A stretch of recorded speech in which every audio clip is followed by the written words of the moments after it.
Enough of that. What's up, friends? My name's Aaron Ciotti. Everybody calls me Ciotti. I hit the wrong button on the on the thing. Shit. Hey, welcome to Freestyle Friday. Jib jabs and flibbity flabs.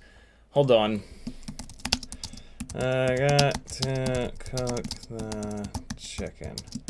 Sorry. I forgot to cook the chicken. Don't forget to cook the chicken, friends. Gotta remember to cook the chicken.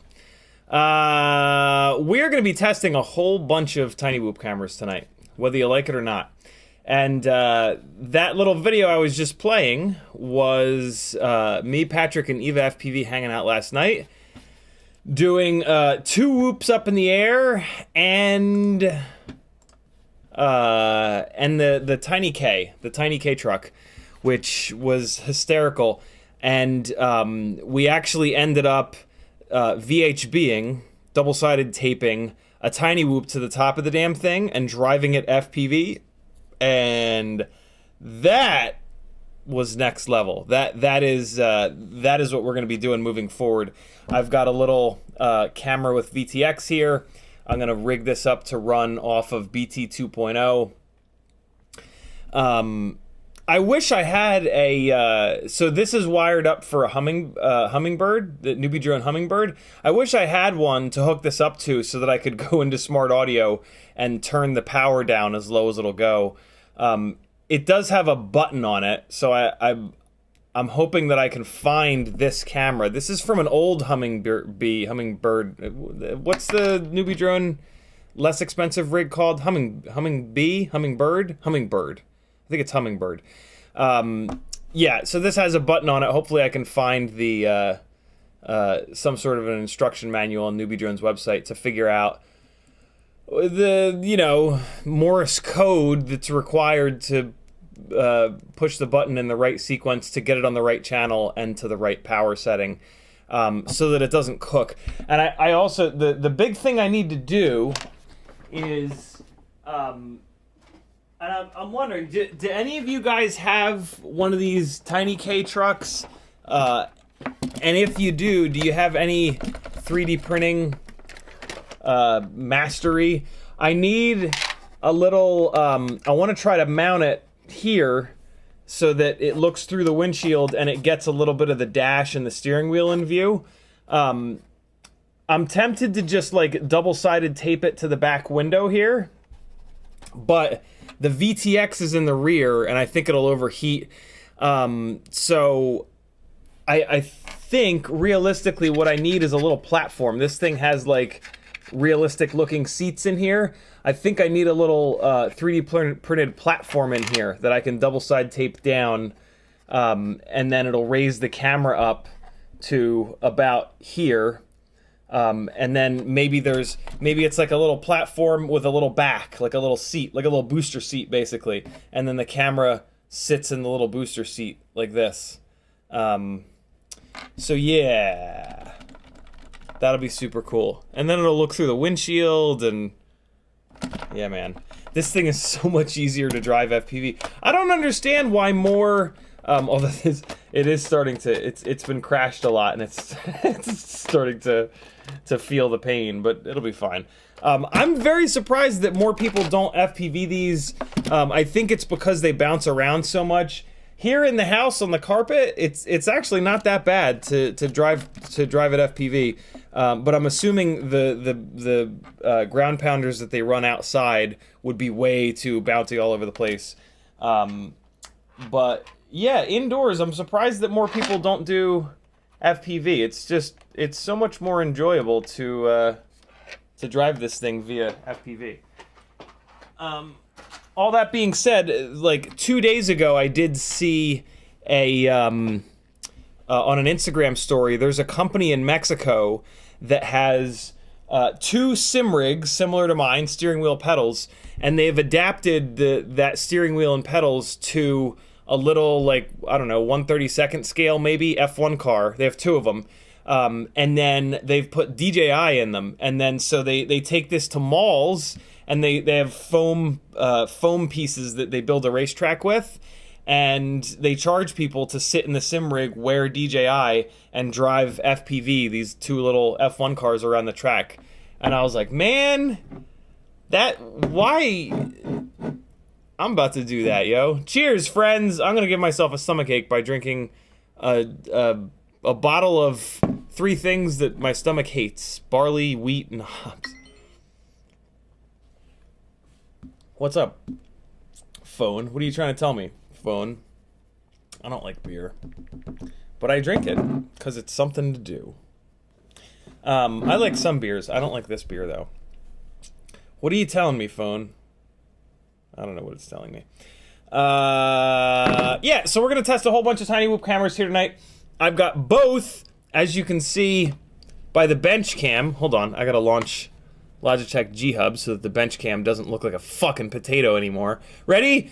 De-potatoification in... Oh, there it is. Yeah, I've got both of the Tiny Whoop Pinchcams, the ultra-wide and the regular. They're both pretty wide. And then I've got a Newbie Drone BI that I have wired up with the same plug from the Mobula 6 board. I've got this is the Tiny Whoop Pinchcam ultra wide, and then I've got a let go, and I've got a Caddx Ant, and we're gonna look at all of these. Well, and the Runcam Nano 3, of course, and then here is the regular Pinchcam, and then I've got the Runcam Nano 3 current generation, and then the old school one with the better lens as well. So we're going to look at all of these cameras on the nice clean Mobula 6 VTX, and then we're also going to look at actually we want that, and then we're also going to look at a bunch of these cameras through the Newbie Drone AIO. I actually talked to Newbie Drone about why their AIO looks a little bit milky, and it's because of the custom OSD that they use. Newbie Drone does something really cool in their AIOs to save space. If you ever look at a flight controller, you'll see this big rectangular, long... I'll just show you one. I will just show it to you. Is it on the bottom of these? Nope, it's not on the bottom of these. But there's one on here. All right, so let's go to the ultra zoomed in cam. On every single AIO that has standard OSD, there's this big long chip here. Look at the size of this chip. This is the OSD chip. This is just like an industry standard OSD chip that everybody chooses to use. Look how big it is. This big gigantic bastard is just for OSD. That's crazy. It's like the length of an F7 processor. Luckily, it's not as wide as it. But yeah, so the OSD chips that Betaflight is based off of, and that we've all been using in all of our flight controllers forever, is absolutely gigantic. And so Newbie Drone, with these AIOs a while ago, decided to move away from that chip, and they use a really small little chip for it. Unfortunately, in the process of doing so, they then have to run that OSD chip through through Betaflight in a little bit of a different way. So basically, this is why the Newbie Drone AIOs always require a specific hex file for whatever the new version of Betaflight is that you have to get from Newbie Drone. So like with any Newbie Drone AIO that doesn't use that, OSD chip, which is I think all of their AIOs, their Whoop AIOs at least, you can't just go into Betaflight and click through and get the current version and update through Betaflight. You have to go to Newbie Drone's website, and then it redirects you to their GitHub, and then there's a custom hex, and it's not too bad. You just click like load custom hex, it's on your desktop, and away you go. So it's no big deal. But here's the deal. Because of the way that they have to do that, their OSD has to put a layer on the video, and they have that layer as translucent as possible, but it's not completely translucent, and that layer is then what they use to put their OSD on the screen. Brain does the same thing. Brain 3D does this. Brain FPV does the same thing.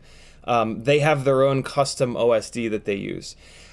So what I like about that setup is that on the Newbie Drone AIOs, they have freed up a whole bunch of space. And this is the reason that the Newbie Drone AIOs are the only ones that are regularly sized where you can run 2S, and they've got the 12 amp MOSFETs on them. The trade-off is that your analog video doesn't look as good. So in the case of the tiny lifters, you're sacrificing your FPV feed not looking as good, but you can have a tiny lifter. You can have an 86 gram all up weight rig that carries the Insta360 Go 2. So on the tiny lifter, I think that the Newbie Drone AIO is absolutely the best bet. And it's kind of the only way to build a tiny lifter right now with this configuration of parts. On a 65mm 1S freestyle rig that you're not going to carry an HD camera on, I don't know. I'm having a hard time finding a reason to run the Newbie Drone AIO over the Mobula 6 F4 AIO, because they accomplish the same thing. Yes, the Newbie Drone AIO has higher amp MOSFETs, but on these little 65mm rigs, you don't need that. I've not really had the Happy Model F4 Mobula 6 ELRS AIO grenade because the MOSFETs have blown up. Maybe, you know, it seems fine on the 32,000 kV 0702s. Maybe once we get to 34,000 kV, it will start to grenade, and then this one will maybe make a little bit more sense. But at the moment, on the really lightweight high kV 0702s, I still personally think that the Mobula 6 AIO is better, mainly because it is durable enough. I think that the Newbie Drone AIO will be more durable, but the Happy Model board has been incredibly durable. I just keep waiting for them to die, but they just won't. So they've been plenty durable, and good God, do I pound on them. You know, like basically the benefits of the Newbie Drone AIO don't really make much sense personally for me on these Ultimate Freestyle Tiny Whoops. I think where this Newbie Drone BLV4 AIO shines is on 2S, and specifically on the Cinelifter. I don't even think that I would use it as 2S on like a 2S toothpick, because the FPV feed doesn't look as good. And if you're going to build a 2S toothpick, you can use the Happy Model X12 board, which does accept 2S, and it uses the regular gigantic OSD chip, so you're going to get the better quality FPV feed. Where I think the main reason I think the Newbie Drone makes sense on the Cinelifters is that the FPV feed doesn't matter as much because you're collecting HD. The whole point of the Cinelifter is the HD video, and I am absolutely willing to sacrifice the FPV feed for basically because the Happy Model X12 AIO will not fit in the Cockroach 75 frame, and the Cockroach 75 frame is amazing because it's got the carbon fiber brace, and it's got the really nice setup for holding two 300 mAh batteries. So yeah, the Cinelifter builds I really think are the best use for the Newbie Drone BLV4, BLV3, even the BLV2 AIOs. All that being said, Newbie Drone, I talked to Kelvin again today, actually, and I talked to Dalton yesterday. They are going to be sending me another one of these AIOs to see if the OSD problem is based on software or the chipset. I talked to Joshua Bardwell today. His BLV4 is doing the same thing with the OSD, as is Michael D on the Patreon, or on the Discord rather. I have not heard back on why they won't hook up to escconfigurator.com. I actually asked Michael D over on Discord if he can see if his will hook up to escconfigurator.com. Once the new AIO comes, I will of course try to hook that up to escconfig.com to see if we can go in there. So yeah, and Newbie Drone is gonna send a return label for me to send this AIO back to them because they want to take a look at it, investigate it.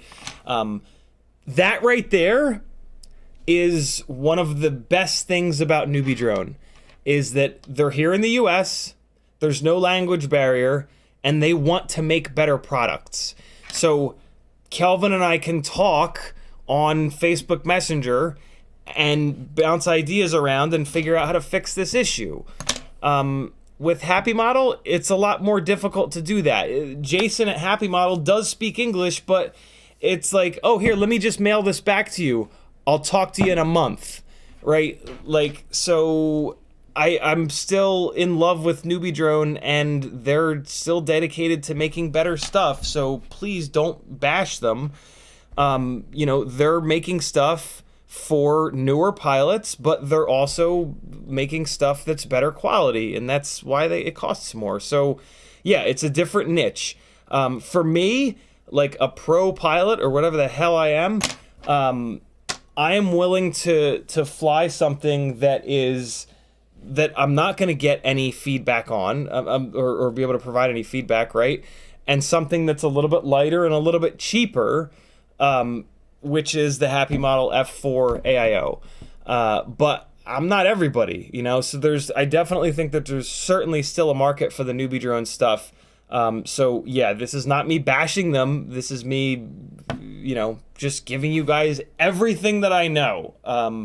This is my full-time job, and you guys are who pays my bills. So I am like, I do this for you guys. I do not get products from a manufacturer and then like tell half truths about the product so that I don't piss the manufacturer off, because God forbid they don't send me the next brand new thing that they've got so that I can review it and dump my affiliate link on a whole bunch of people and say it's the greatest thing ever and make money from my affiliate links.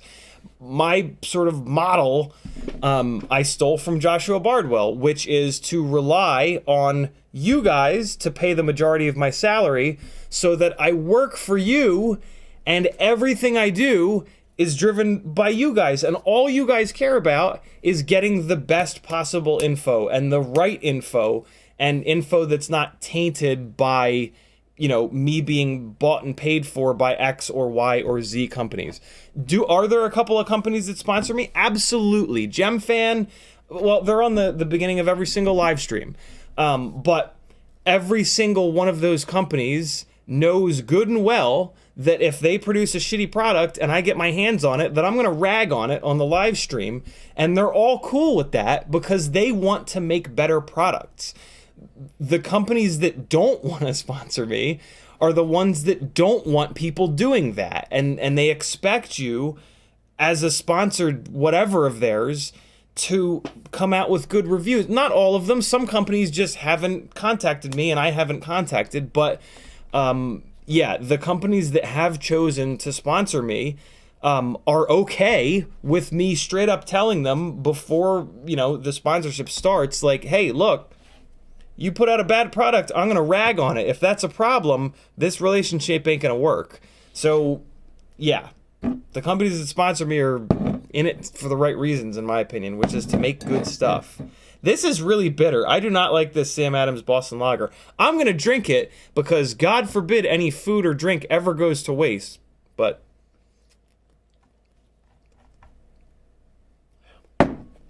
in the chat, Grizz FPV was first. We Bleed FPV was next. Northern's here. Cortez Campbell, 16-bit. Bulldog, Paul McDonald, Gusto, Chris Long, Jesse Garcia, Stavel, Ryan, Tommy B, Thurberg, 2500, Espander, Mr. Huggy, Chris Mel, 8-bit, Riot 9, Slow Entropy, C-Mac, Brandon Woodford, Cody No Sleeves, Gusto, The Battery 00, Fun Per Volt, Steve O, Brandon Woodford again, and Paul McDonald, Metal Dirtskins here, Brian Lewis, Fun Per Volt again. I think I got most of you folks. Julianne Dan, what's up, people? Thanks for joining me. We're going to be going until 9 o'clock when Bot Grinder goes on. And yeah, we're going to be flying around, checking out a bunch of different cameras. All these batteries are good to go on the charger over here. So what do I got? 1, 2, 3, 4, 5, 6. All right, so I got 12 charged batteries. That should be plenty. We've got 5 different cameras. 1, 2, 3, 6 different cameras. We've got 6 different cameras. So we'll do like 1 battery each. And I will like, at some point, I'll kind of like plug them all in back to back to back, and point them over there. And we'll do it 2 times. I'll point them over there with like the studio lighting setup, which is kind of darker, purple and red. And then I'll fire up the daylight balanced, much brighter lighting, and we'll plug them all in again to give you a better idea. It's dark out, so I can't point them outside the door for actual daylight. But this room gets pretty bright over there when I put the lamps onto daylight at 100% brightness. So, and yeah, the other thing I'm gonna do is I have a bunch of these cameras in tiny lifters. So I've got I've got the Newbie Drone BLV4 here with the Runcam Nano 3 in it. And then I've got a tiny lifter with the Newbie Drone BI camera. I've got a tiny lifter with a camera that you can't buy anymore. So that one's kind of a worthless test, but it's just another camera to look at. And then I've got a tiny lifter with the Caddx Ant in it. So you guys will get to see 4 different cameras going through the Newbie Drone AIO with that transparent OSD layer on it, so that you can get to see what these cameras look like when going through the Newbie Drone AIOs. But the majority of the testing we're going to do over here is going through the Happy Model AIOs, which are a completely clean output. And if I've done this a couple of times now, if you haven't seen the difference, definitely stay tuned, because yeah, it's you'll see.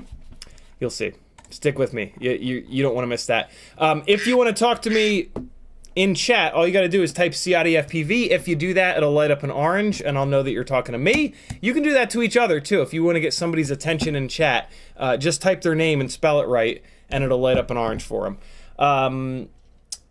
As I said a minute ago, this is my full-time job. If you like these live streams and would like to see them continue, head on over to CiottiFPV.com. It's tough to be a full-time FPV donkey, so I really do need your guys' help. Last 6 months have been pretty rough. The numbers have really been falling off. So, yeah, if you have a couple of extra dollars a month, and you can join my Patreon, it makes a huge difference, and that will allow me to keep doing this full time. The only reason I'm able to give you guys this much info that's as well tested is that I can do this for 40 to 50 to 60 hours a week. So yeah, it's PBS up in here. I rely on you guys very literally. This is my little website, CiottiFPV.com. It's just a link tree. Patreon helps me out the most. Hey, look, you guys are all into FPV. FPV is not a super expensive hobby, but it's also not a cheap hobby. You're into FPV, you've got 10 cents a day. Throw it my way, and I'll keep giving you info that'll save you more than $3 a month, I promise. Patreon helps me out the most. Etsy has some stuff if you want to buy yourself something nice and treat yourself. It is Friday, it might be your payday. Buy yourself some stickers or some random hardware. Fiverr, you can work directly with me one-on-one if you really want to ask a ton of questions and get like a huge leg up on the hobby. You know, I've been in this over 6 years. The folks that work with me on Fiverr in a 30-minute or an hour-long session will be able to soak up and get answers to like a year's worth of questions that they would have had to dig around YouTube and Google and all over the damn place to try to find good answers to. And I say good answers because I don't mention Facebook, and I specifically say good answers because, good God, is there a lot of bad info out there. There's plenty of bad info here on YouTube, but if you want the bulk of the bad info, definitely go to Facebook. You'll waste lots of money and time with idiots that don't know how to answer questions. It's yeah, I've been victim to it when I was new into this hobby, just wasting money on stuff that random people on the internet say is great. It's a huge problem. There's a lot of new people in this hobby all the time, and for some reason, when someone has been into FPV for more than like a week, they consider themselves to be an expert, and they go on Facebook and spout off like factual data that's completely wrong. So be really, really, really careful. Really take notice of the people that actually know what they're talking about. Like when somebody answers a question of yours, look at their channel. See if they have more than 2 pictures of FPV stuff on their channel, and pay attention to whether or not they're just buying bind and flies or if they're custom building stuff, and try to find people that have been in it for at least a couple of years, because good God, there's a lot to learn. And like, it's great that everybody wants to help everybody else, but yeah, it's a sickness and of just like thinking it's the Dunning-Kruger effect. Like how much when you get into something, this is so there's this bell curve of like, how much you think you know. This axis is how long you've been into something. This axis is how much you think you know. This represents how much you actually know. Time versus how much you actually know. And this is what happens. As you're into something for longer, you learn more and more and more, and it's very steady. Dunning-Kruger effect is how much you think you know. And the graph of how much you think you know goes sharply up for like, I don't know, 6 months or a year, and then it takes a sharp dive all the way down, and then it slowly comes back up. People think they know everything after a couple of months, and then if they stay in it for a year or 2 years, they drop all the way down as they realize that they don't know shit about shit, and then you slowly work your way back up. And you're looking for people that are down here and making their way slowly back up, and that's people that have been in the game for 2 or 3 or 4 or 5 or 6 plus years. So be careful, because you can hurt yourself, you can hurt somebody else, or you can just waste a ton of money and time. Don't do that. I can help you not do that, and you'll pay me 30 or 40 bucks, and you'll get like a year's worth of info. Help me help you. What movie is that from? Old people. Buy yourself a shirt or other random stuff over on Teespring. If you want to do a super chat, but you don't want YouTube to take 30%, you can do a PayPal here and then just tag me in the chat and say, yo, Ciotti, check your PayPal. And then I've got a whole bunch of affiliate links. When you're buying stuff on the internet, someone that's creating content, struggling their asses off, has an affiliate link to that website. Think about your content creating friends and try to find an affiliate link when you do orders on the internet. I have affiliate links to We Bleed FPV, Newbie Drone, FPV Cycle, Amazon, Get FPV, Oh My God, Flywoo, Banggood, Camera Butter, and AliExpress. All you have to do is click an affiliate link before you check out, and that person will get a percentage of your total shopping cart. It then resets, so every single time you check out, you have to have hit an affiliate link before you check out, and then it wipes it out.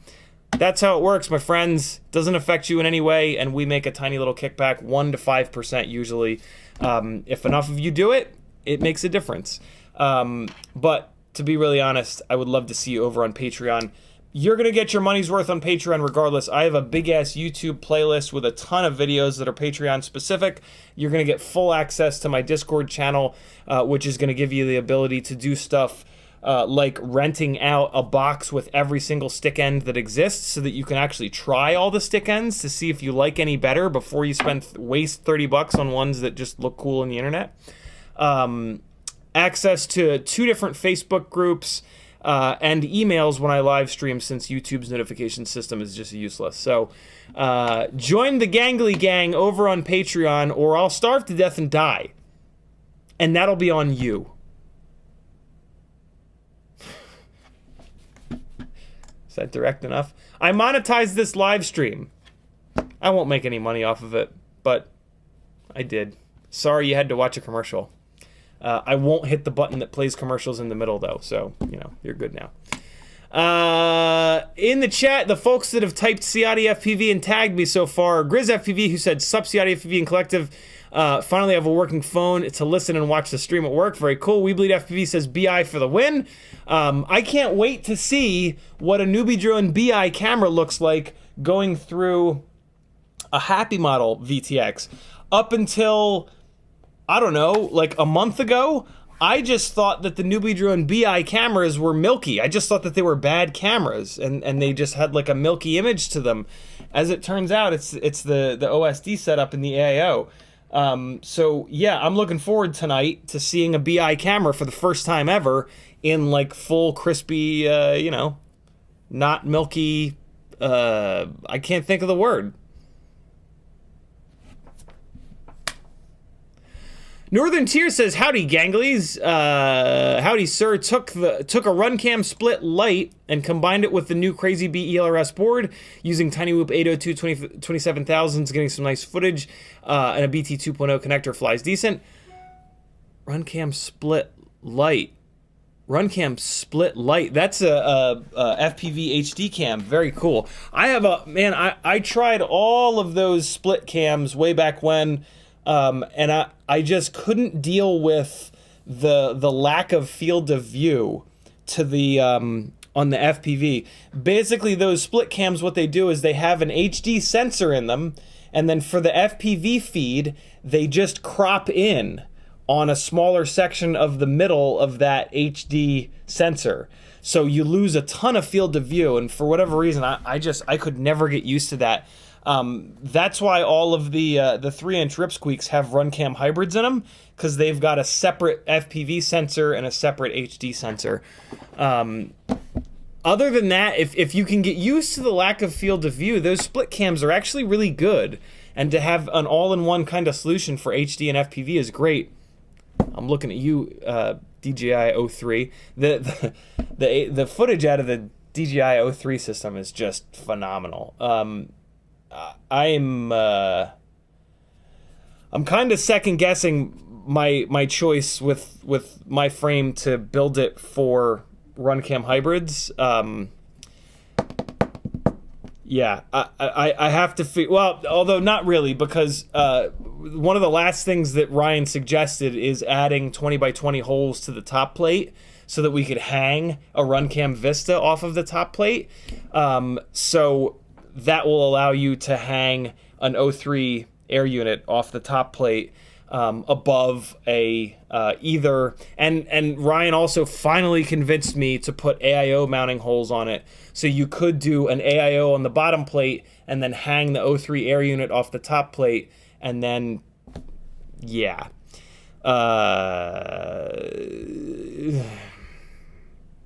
that might be the ultimate 3-inch freestyle rig, if I'm honest.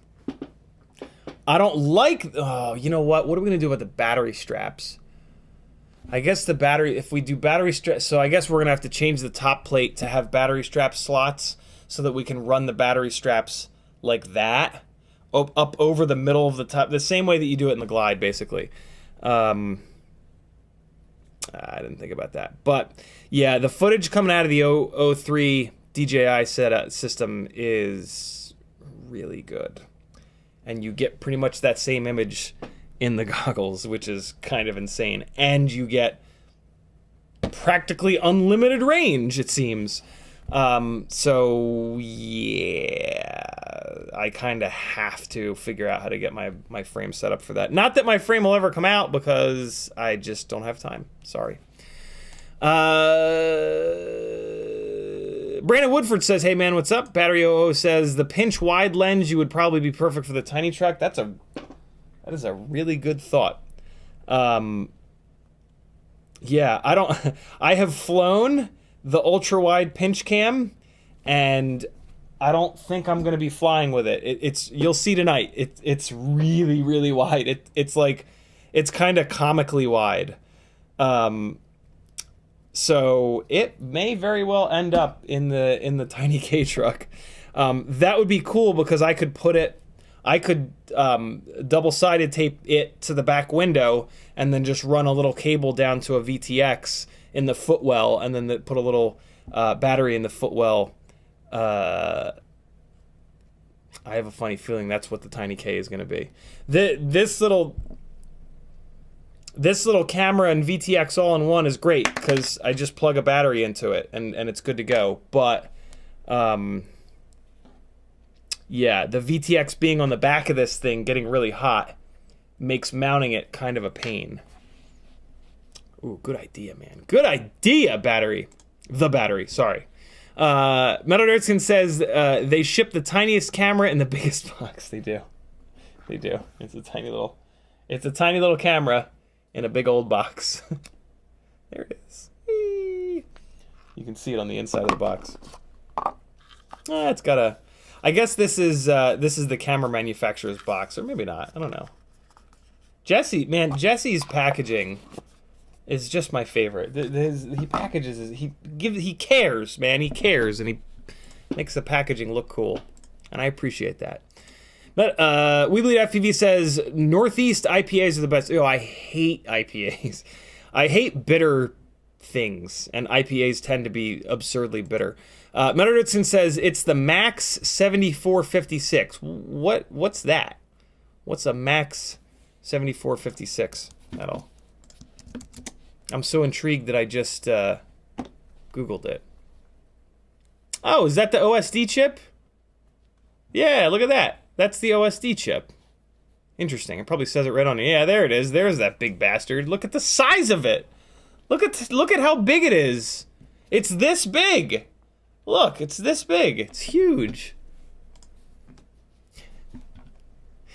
Metalderson says that chip is end of life, which is why nobody makes it in a smaller package. Interesting. Its days are numbered like the MPU 6000. That's scary. That's super. Well, no, that's actually not scary because Betaflight will, whatever replaces it, Betaflight will integrate it, and that'll probably be a good thing.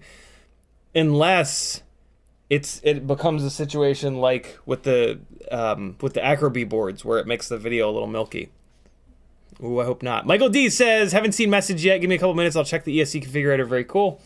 Hey, look at that. And Michael D already replied over in the Discord channel, and he says, yes, ESC configurator does see my BLV4. Okay, so my newbie drone Acroby BLV4, it's got some issues. It's got some issues. For some reason, it won't hook up to ESC configurator. It does have the same issue though as Michael D with the OSD being kind of glitchy. So, Michael D with a $10 super chat. Thank you, brother. He says, yes, ESC configurator does see my BLV4 screenshot in Discord. Thank you, brother. We Bleed FPV says, we are beta testers. The industry is still in its infancy stage. Yes, companies are pushing the boundaries with tech. It's a two-way street. Yeah, very true. Very, very true. It's with everything. Thank you, Scott. I'm gonna get to your super chat in 1 second. Let me just finish this thought. We are all beta testers. Like every product that has ever come out in FPV probably needed more testing. There are companies that do a much better job at testing things in-house before they put them out. And We Bleed FPV is actually one of them. You know, the We Bleed FPV prototype motor testing that I did 2 days ago is a good example of that. Like it would have been cheaper for Zotac to order 100 sets of those motors and just sell them on his website, and then 100 people would get those motors and they would have figured out the things that I figured out. And some companies in FPV would just at that point say, tough shit, sucks to be you, thanks for the feedback. But instead, you know, We Bleed Zotac does the right thing and has a team of people and himself that he gives his products to before selling them to get feedback on. And that's really the way to do it. I wish that all of the companies did that. What we want to always remember, though, is that all of the companies in FPV are very small. So they're not going to be able to send 1,000 sets of a product out for R&D and wait 6 months for that to come back and then make all of the improvements so that when they release something, it's completely bulletproof. The companies that are big enough to do that, like Apple, all the companies that, you know, have stuff in stores, but let's just pick on Apple because why not? They do that, right? Like they put stuff out way early. They spend probably millions of dollars on prototypes and testing and R&D, and then they put a new iPhone out and they still have to roll out updates and shit because, you know, the no matter how much money you spend, your sample size is never going to be as big as the market that an actual iPhone is going to get, right? So it's a problem like everywhere. We really see it bad in FPV because these companies that make our stuff are so small. And because we have let them get away with it, to be honest. We have let some of these companies who do seemingly no prototype testing get away with it, right? Like, I'm not going to name names, but some of you guys that have been around for a while, you know some of these companies. And the first time that it happened with any of these companies, we should have all said, you know what? Nope. Maybe the second time it happened. We forgive once, but, you know, fool me once, shame on me. Fool me twice, shame on you, or whatever the hell the saying is. I think I got that backwards. But yeah, the second time that it happened from a company, we should have all collectively said, nope, no more. That company is dead to all of us. And that would have been an example to the rest of the FPV companies of like, yo, okay, can't be doing that. We got to at least send some out for prototype testing. Because, I mean, there's been products that have come out just broken. They just don't work, all of them. And, you know, that's unacceptable. I haven't seen it in a while. I've not seen that in a very long while. But I've seen it on more than one occasion from 3 or 4 different companies that are still around in FPV. So, yeah, it's, there you go. There are my 2 cents on that. But we are absolutely all beta testers, and it's always going to be like that, and you have to kind of roll with the punches when it comes to that. We're a niche within a niche within a niche within a niche, and that's just the way it is. Northern Tier says, I have had no issue with my BLV4. I may have one from a different batch. I ordered the board only, put 25,000 kVs on it, bound right up. I did talk to Kelvin today. He said he's only had one other person with the OSD problem. I also talked to Joshua today. He's having the OSD problem. Michael D is having the OSD problem. And on Infinity Loop's video, his OSD dropped out. It wasn't doing the glitching thing, but it did drop out. And I mentioned all those people to Kelvin, and he was like, okay, so it's more than... So I guess now we're up to 5 people. So it's not a completely isolated thing, but it's not every single one of these BLV4s. Joshua, myself, Infinity Loops, we all got very early ones, so that makes sense. Michael D, I don't know if maybe you ordered yours the very first day, and maybe you were in with that very first batch, but yeah, it's definitely not all of them. Chris Long says, how do you route your True RC antennas on your tiny whoops to prevent unattaching? Chris, I put them inside the actual canopy, believe it or not. One of my favorite things about the Mobula 6 ELRS is that the ultra short singularity antenna, come on you rat bastard, focus. You're the camera that's good at focusing. Please. Yeah, there you go. There you can see the gold of the UFL in there. Is it not enough? Is it a not enough light situation? Yeah, so there's the gold of the UFL, and then it goes under the Runcam Nano 3, and then it just tucks right up under the Mobula 6 canopy. Isn't that cool? The ultimate freestyle tiny whoop. Ultimate.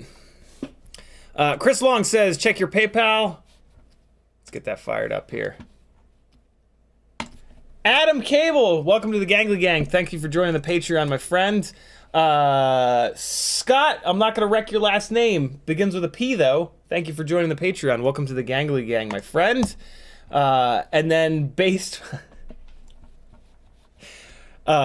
so... You guys, some of you guys will have one YouTube name, a different name on Facebook, a different name on Instagram, a different name on Discord. But hands down, my favorite is when you guys PayPal me. Because the PayPal names are either your full name, which a lot of times I can't pronounce and I feel like an idiot. But sometimes it's like a business name, or sometimes it's just something completely off the rails. And in this case, this is a good one. Thank you very much, Chris, for sending a $25 PayPal. Super generous. He says, for the info and the Medicine Man, go, go, go.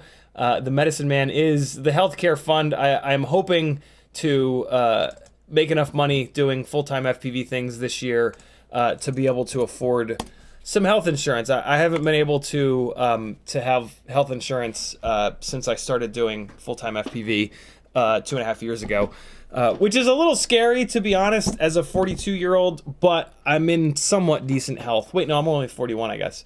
I'll be 42 in April. But yeah, I'm in somewhat good health, I guess, and I just don't really have an option. Like my mental health is the thing that tries to kill me the most at the moment in my life, and my budget for healthcare goes towards talk therapy, and it's a prioritization kind of thing. Like my mental health is the thing that tried to kill me a couple of years ago, so that is top of the list. Like I don't have cancer trying to kill me right now. I have a brain that has depression and anxiety and a little bit of OCD sprinkled on top. And so, yeah, that's where the money, the extra money that I have that would otherwise go to healthcare goes to is talk therapy. I've been on a 15+ year journey to find a talk therapist who is able to fix me. And Sean is my 6th or 7th one. He does not take insurance, as many of the really good ones don't. So yeah, there's that. But if I can kick things up a notch here this year, I would love to get health insurance for the rest of this sack of meat and cheese, in case it fails me. But right now, inside this big dumb melon is the most dangerous part of me. So that's where my sort of priority goes. Thank you so much, brother. Very kind of you. Gordon says, "Help me help you," from Jerry Maguire. There you go. No One FPV says, "You've been watching Jerry Maguire lately." I've actually never seen Jerry Maguire. But way back when Jerry Maguire was a new movie, in all of the trailers they played that "Help Me Help You" thing, and for some reason that has always just kind of stuck out in my brain. And yeah, I've used "Help Me Help You" to describe the Fiverr thing over the last couple of years. I try not to beat it into the dirt though, so I don't use it too often. Stavel FPV says, "Can we bump up our Patreon monthly but only participate in Tiny Whoop's giveaway?" Absolutely, Stavel.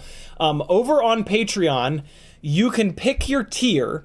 So, like, for example, on Patreon, whatever, it's all explained over there. But yeah, you can pick a tier, whatever tier you want to be on, but then you can just modify your contribution amount. They are two completely separate things. So if you only fly Tiny Whoops and Toothpicks and you only want to get entered into those giveaways, you can join the $5 a month tier, but then you can manually change your contribution to $10 or $7 or whatever you want. That is something you can definitely do over on Patreon. Wait, here we go. Scott Milano with a $10 super chat. Thank you, brother. He says, "What AIO flight controller do you recommend for 65mm Tiny Whoops or indoor freestyle?" Scott, I work with Joshua Bardwell on his website, fpvknowitall.com, and I have put my ultimate freestyle Tiny Whoop, among many of my other builds, into his ultimate FPV shopping list. And so if you come here to the ultimate FPV shopping list and you click Tiny Whoop, if you scroll down, it is below the it's this 65mm cheap and easy build. It's unbelievable that my favorite setup is cheap and easy, but it is. It's the Mobula 6 ELRS. It's a Meteor 65 frame. You can skip the antenna, but it does grossly outperform the whip antenna. So if you want really good quality video, pay $20 for the best antenna around. You're going to convert over to BT 2.0. That makes a huge difference. You're going to get the BT 2.0 folded cell batteries, which are the Weebleed the ones you want are the Weebleed FPVs. They have the best sticker on them that doesn't get all hung up on when you're putting it into the frame. But technically speaking, Tattoo and Tiny Whoop also sell BT 2.0 folded cell batteries, but their stickers that they put on them are annoying. So get the Weebleeds. They're all the same thing. And now the only thing that's different about this cheap and easy build to my personal ultimate freestyle build is that on this build, for simplicity, it's just telling you to buy the Mobula 6 and run the motors that it comes with, and to put those on the Gemfan tri-blades. Personally, I prefer motors that come in and out of stock all the time, which is kind of why we didn't put those motors in here. And at the moment, the motors that are in stock that are my favorites are the Tiny Whoop 0702 30,000 kV motors. And that's it. That's the entire build. We Bleed FPV is going to be, they are working on a new 0702 in 28,500 kV. And once they're back in stock, that's another amazing option. The Tiny Whoop 30,000s are a little bit harder to fly because of the extra kV. But you can, technically speaking, just motor limit that down in Betaflight in the PIDS tab. You do lose a little bit of efficiency doing that, but it's minuscule. So today, right now, if you want to do this build, for sure, get the tinywhoop.com 0702 30,000s or the 29,000s or the 28,000s. The 30,000s they're a lot. They're a lot. It's a lot of motor. It took me a lot of batteries and a lot of time to be able to get even remotely comfortable with that powerful of a motor. So for most people, you don't need to go that ham. But when you do go that ham, if you don't want all that power, you can motor limit it down. But yeah, those motors will sell out. Like, so we don't have them on this list. But that's my ultimate freestyle Tiny Whoop. That is the best Tiny Whoop build that I have found in almost 6 years of Tiny Whooping. And I've been doing a lot of testing over the last year now that we've got these really cool brushless motors for the Tiny Whoops. So this combination is born out of at least 200 or 300 hours of testing, most of which has been done on these live streams, typically on Whoop Wednesdays. But yeah. Jason says, have you ever mismatched motor KVs on a rig to get it back in the air? I personally haven't, but there's no reason not to. The lowest KV motor, like the PID loop pulls back all of the other motors to match the performance of the lowest performance motor, which means the lowest KV or the lowest stator volume motor. You can even put different size motors on it. The PID loop runs at either 4,000 or 8,000 I don't know, samples is the word, per second. That's the 4K or the 8K that you select under PID loop in the configurations tab of Betaflight.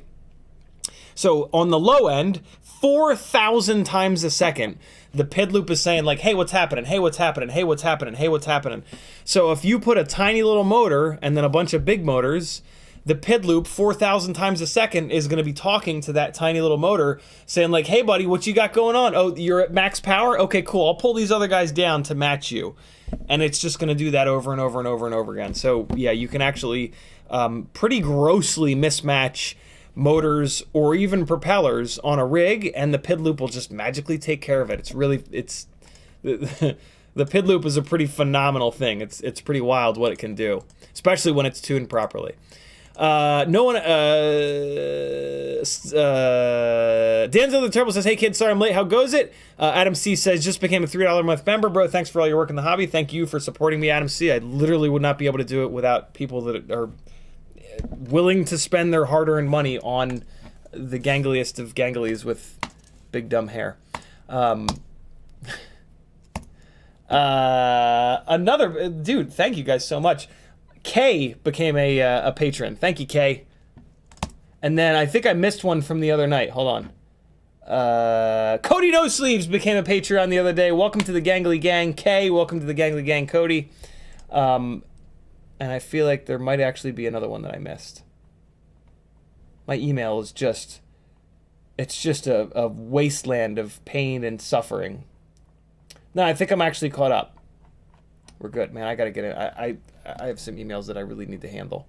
One of them is right here. I'm literally gonna open this up in a separate tab. No, I'm not. I'm gonna click reply to it, and that'll open up a reply window. There we go. The reason why I've never mismatched KVs or motors on a rig is that I'm insane, and I always make sure that I buy 5 or 6 motors at a time, and then I put the extra motor into my flight bag. So I always have like 1 or 2 extras of all motors, so that whenever one breaks, I can immediately fix it. I try to do that across the board with like literally everything. I try to have 1 extra of everything in this hobby so that when I break something, not if, when I break something, I can come home and immediately fix it. This game of having like 20 different rigs with all different parts on them, and then as each one of them breaks, you have to do an order on a website and wait for them to ship it and wait for it to come in. Maybe it's out of stock. Maybe you got to wait for it to come back in stock. That is an annoying game to play. One of the biggest things that has helped me in the FPV journey is consolidating the gear that I run, finding a good flight controller, a good ESC, and just running those in as many rigs as possible so that I only have to have 1 or 2 extra flight controllers in stock. And regardless of what rig goes down, they all use the same flight controller. Literally, 1, 2, 3, 4, 5, 6, 7, nope, 8, 9, 10, 11 rigs all use the same 20x20 flight controller. So, and I have 2 of those extra, and that's it. Whereas, like, if you have all your rigs on different stuff, you can't do that. You can't have 20 different flight controllers waiting ready to go, because the other issue that you run into with that is they're going to get discontinued. And when they get discontinued, well, great, I have this 1 extra. Oh, shit, that rig broke. Now I got to put my 1 extra in it, and now you're back to square one. Where when that rig breaks again, you have to get a whole different... See what I'm saying? So, yeah, do that. Try to find a flight controller that you like. And then for ESCs, just run Acon ESCs. They're the only one. Acon and T-Motor ESCs... and the expensive T-Motor, now we're talking about 5-inch stuff, bigger stuff. 5-inch and Cinewhoops. Cinewhoops benefit from a big beefy ESC because you're flying around people and you want them to not fall out of the air. Yeah, buy T-Motors expensive ESCs or Acon ESCs. The expensive T-Motor ESCs are made by Acon. Those are the only ESCs that I've found in over 6 years that actually survive hard crashes and just... You'll spend like $10 or $20 more for them, but they'll last like 4 or 5 times as long. And so in the grand scheme of things, that saves you a shitload of money and time. And when an ESC goes and you're somewhere unrecoverable, how many ESCs did that $600 rig? Like, was it really worth it to spend $20 less on the ESC that's hung up on the top of the fucking building with $550 of camera and frame and motor and everything else? No, it's not. It's not. CH3FPV says DJI O3 tiny lifter specs. Yeah, a tiny lifter with the DJI O3 system. You know what's funny is that the day that I build a DJI O3 tiny lifter will be the day that I build a 2-inch tiny whoop, I think, because it won't run on one. The O3 air unit will not run on 1S voltage, so you have to build it on 2S. And then the form factor is all wrong. Well, no, you know, the form factor is not all wrong. Form factor is kind of wrong. It would be a really ugly build to do it in here because it's going to be the AIO sitting where this is and then a big dumb brick on top of that. And then technically you could try to put the O3 camera up here, but doing so on a rig that's this small and lightweight and low powered is going to overload the front motors because there's going to be so much weight up on the nose. The other option would be to like mount it up on top, and I guess that would look the same as this, but you know, I don't know. It's actually really interesting. I don't know how I would do an O3 air unit tiny lifter build, but man, would that be nice to fly.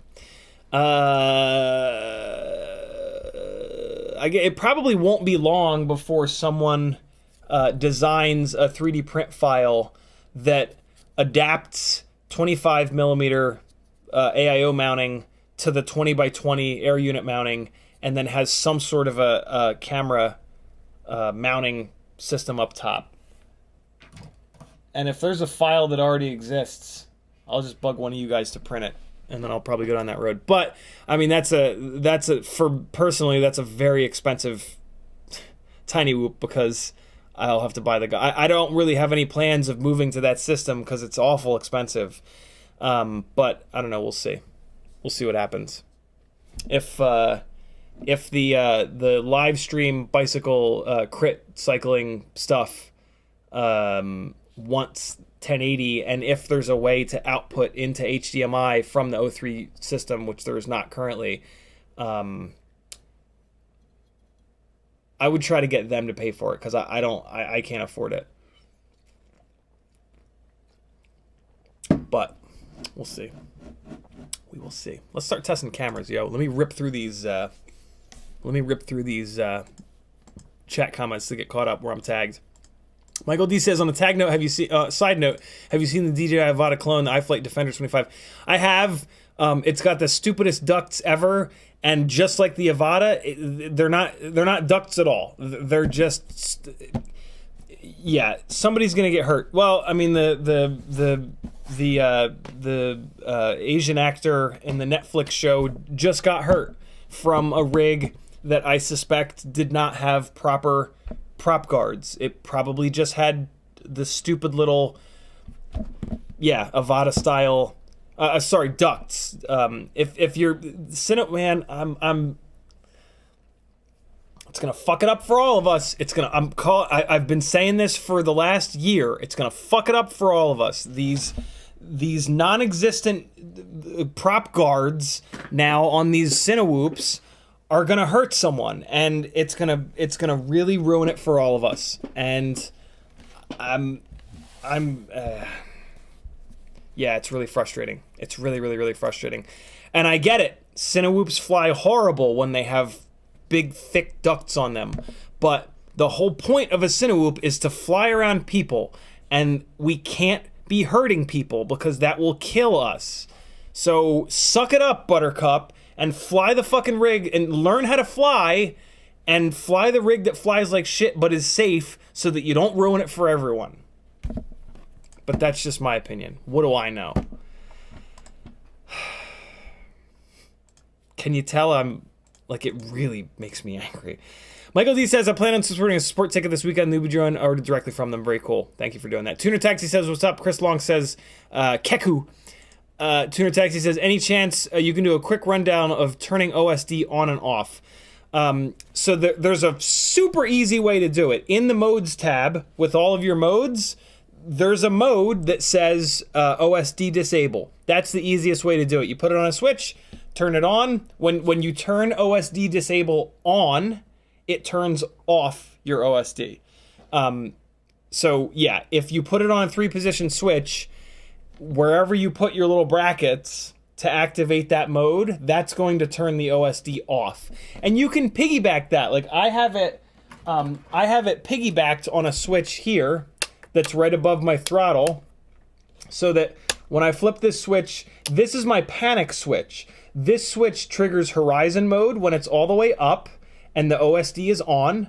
When I put it in the middle, there's no horizon mode, but the OSD is on. And then when I pull this switch all the way down, it disables the OSD. So you can piggyback it with some other modes on a switch, which is what I do. Or you can pick an individual switch to just have it on. There is a more complicated way of doing it where you can use, where you can still, so that shuts all the OSD off. You get nothing. You get no warnings, no nothing. But it's really easy to do. Easy to do it. There is a way in the adjustments. There's, if you turn on expert mode in Betaflight, there's a hidden thing called adjustments. In adjustments, you can put a switch to change your OSD profiles. You have 3 OSD profiles, and it's a pretty similar situation. You just open the range all the way up and you set each one of your 3 OSD profiles the way that you want it. Personally, what I have it set is OSD profile 1 has everything turned on. OSD profile 2 has everything turned on.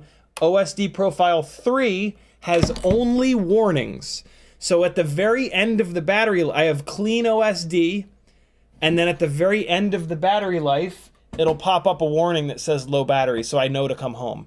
When you use the Modes tab OSD disable, you'll have a tendency to run your batteries into the dirt because you get no warning whatsoever. You can get around that by using the timer on your transmitter or setting your transmitter up to have audio alerts. There's all kinds of ways you can get around it. But yeah, the easy way to do it is to go in the Modes tab. There's an item called OSD disable. Boom, good to go. Tommy BFPV says, stupid question, can I put ELRS on my FR Sky Q... I assume you mean QX7. Absolutely, Tommy. This is a QX7, and this is a beta ELRS module. There are a number of different ELRS modules you can choose from. This is the beta FPV one. I don't love it, but it works, and it's worked from day one. Kenny Kobe says, all jokes aside, Ciotti, your Christmas helps my depression a lot. Good, very good. That's why I do that. It's it's very challenging to stream for 12 hours right on top of Christmas, but a lot of folks that struggle with mental illness, like myself, have a really hard time on Christmas, and so it is absolutely worth it. And you guys support the shit out of me for doing it, so it's also worth it there, admittedly.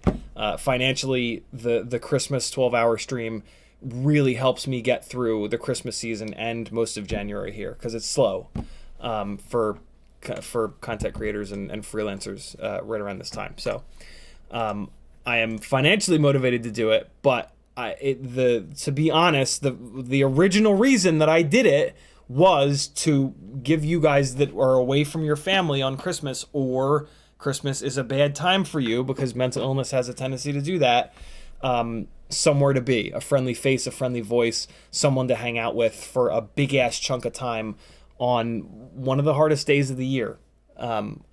Those of you that do not have mental illness will never quite understand this, and we are all very jealous of that. It's very frustrating because Christmas is supposed to be just the greatest part of the greatest day of the year, but it isn't. I'm very lucky to be in a place mentally where, through a lot of work over the last couple of years, where Christmas is now great again. But for many, many years, it was not. So, yeah, believe me, I get it. Brandon Woodford says, hey, man, do you know whatever happened to Heli Nation? There were a whole bunch of resellers that fell off when FPV had a huge bubble about like 4 years ago, and then it crashed. And during that crash, which was about 3 years ago, we lost a lot of resellers. And I guess Heli Nation was one of them. I used to be on Heli Nation all the time, but I have not been on their website in forever. Maybe it's gone. I don't even know. Grizz FPV says, LOL, I'm 42 today. Happy birthday, Grizz. Congratulations being slightly older than me. I'm so sorry. It just sucks, doesn't it? 40s are rough. Stavel FPV says, thanks, you're certainly welcome. Ethan W says, have you tried Walk Snail? I just got my Flywoo Nano Baby Walk Snail, and it's great. Video looks great. I have actually not. I've not even tried Walk Snail. I'm really interested in it, though. I really think Walk Snail has a lot of benefits, and it could be like the perfect setup for a 75mm HD tiny whoop. Not necessarily for freestyle, but like maybe like light freestyle, cruising around malls, that kind of stuff. I think Walk Snail is absolutely beautiful for that. So I'm really interested in it. But unfortunately, it's like $700 or $800 to get into it, right? Because you got to get goggles. I refuse to get the little backpack unit in the front. FPV Exchange was cool enough to send me the HD0 front backpack thing, and after using this for 5 or 10 batteries, I realized how unbelievably uncomfortable this is, and I would never want to actually. It just sucks. It just pulls the goggles off the front of your face, and then so you got to crank your goggle strap really tight, and then it's like. So if I was gonna do walk snail, I would have to get the goggles, which are expensive, as well they should be. Goggles are expensive to produce, but CMYK says, yo dude, just come back to the desk. Very cool, brother. I'm ordering a t-shirt with the Home of the Whooper logo on it, and CMYK is going to shoot me the logo. Denzel the Terrible says, any idea who makes a good all-in-one camera and VTX unit? I want a FPV, a fixed wing. I have absolutely no idea. Back in the day that I was using those, like these little guys, I could not find a single one that didn't fail after a dozen or 2 dozen crashes, and I just eventually gave up. All right, yo, it's camera testing time. Did I forget to unplug the video receiver? I sure did. Oh, and it shut itself off. Hold on, I might actually need to, unplug it and replug it. You gonna come back to me, little guy? That's not it. Come on. That's the one. Nope. I wonder if when it gets too hot, it shuts itself off or something. Unplugging, replugging. Come on, little buddy, come back to life. Where are you at, little receiver? Come on. Come on. Come on. Be there. Yes! There it is. All right, people. Time to talk Tiny Whoop cameras. So, first thing we're going to do is test. I'm just going to plug these in and point them over there, and that'll give you like the best possible head-to-head. I need to pull one of these flight controllers in order to do this, though, and I think it's going to be this one, because I need to be able to just quick plug one in, then the next one, then the next one, then the next one. So let me do that first, and then we're going to do some flying. So here we go. I'm going to pull apart the Tiny Whoop build in the purple dyed Tiny Whoop Meteor 65 frame. It was dyed by Tiny Whoop, I should say. And yeah, so the first test is going to be dim lighting. Dim purple and red lighting, and then we're going to redo the whole thing with daylight balanced light and much more light over here. Jason Black says, I think you need to name that VRX. That's a really good idea. What can we name the USB video receiver that provides this image? What can we name it? Chad.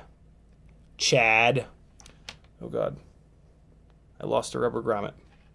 I found it. Okay. So here we go. So we're going to be looking at Runcam Nano 3 with the current lens, Runcam Nano 3 with the OG lens that you can't get anymore. We're going to be looking at a Newbie Drone BI camera, the Tiny Whoop Pinch Standard and the Tiny Whoop Pinch Ultra Wide, and a Caddx Ant. Cool. First up, we're going to do, well, I'm just going to rapid fire these. I'm going to rapid fire them for you. So I'm going to use this lamp to rest them on. How can I do this? Nah, I'm going to use this bench cam.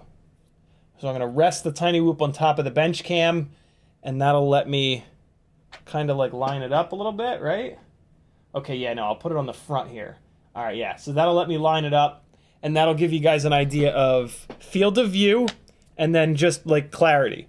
So what I want you guys to look at over there is like, there's like an IKEA cube. There's a 3x3x3 IKEA cube. I want you to like look at the individual cubes and like pretend like you're gonna try to shoot that gap. That's a really good idea. That'll give you a good idea of like how far away you can start to look at a gap and be able to see it to then start to get yourself lined up. And then, yeah, like the general light handling And my sim rig is over there, and there's some like tight kind of lines there that you can look at. The wall over there is about 20 feet away, and then there's going to be a couch right in front of you. That's about 5 or so feet away. There's an orange water bottle on it. There's a little Lego Mini Cooper on it. So yeah, there should be a bunch of stuff for you to kind of look at in each one of these images, and yeah, figure out which one you prefer. There's no right answers here. It's a lot of this is pretty subjective. There will be ones that are probably like just straight up better looking than others, crisper, sharper, that kind of stuff. Yeah. So here we go, friends.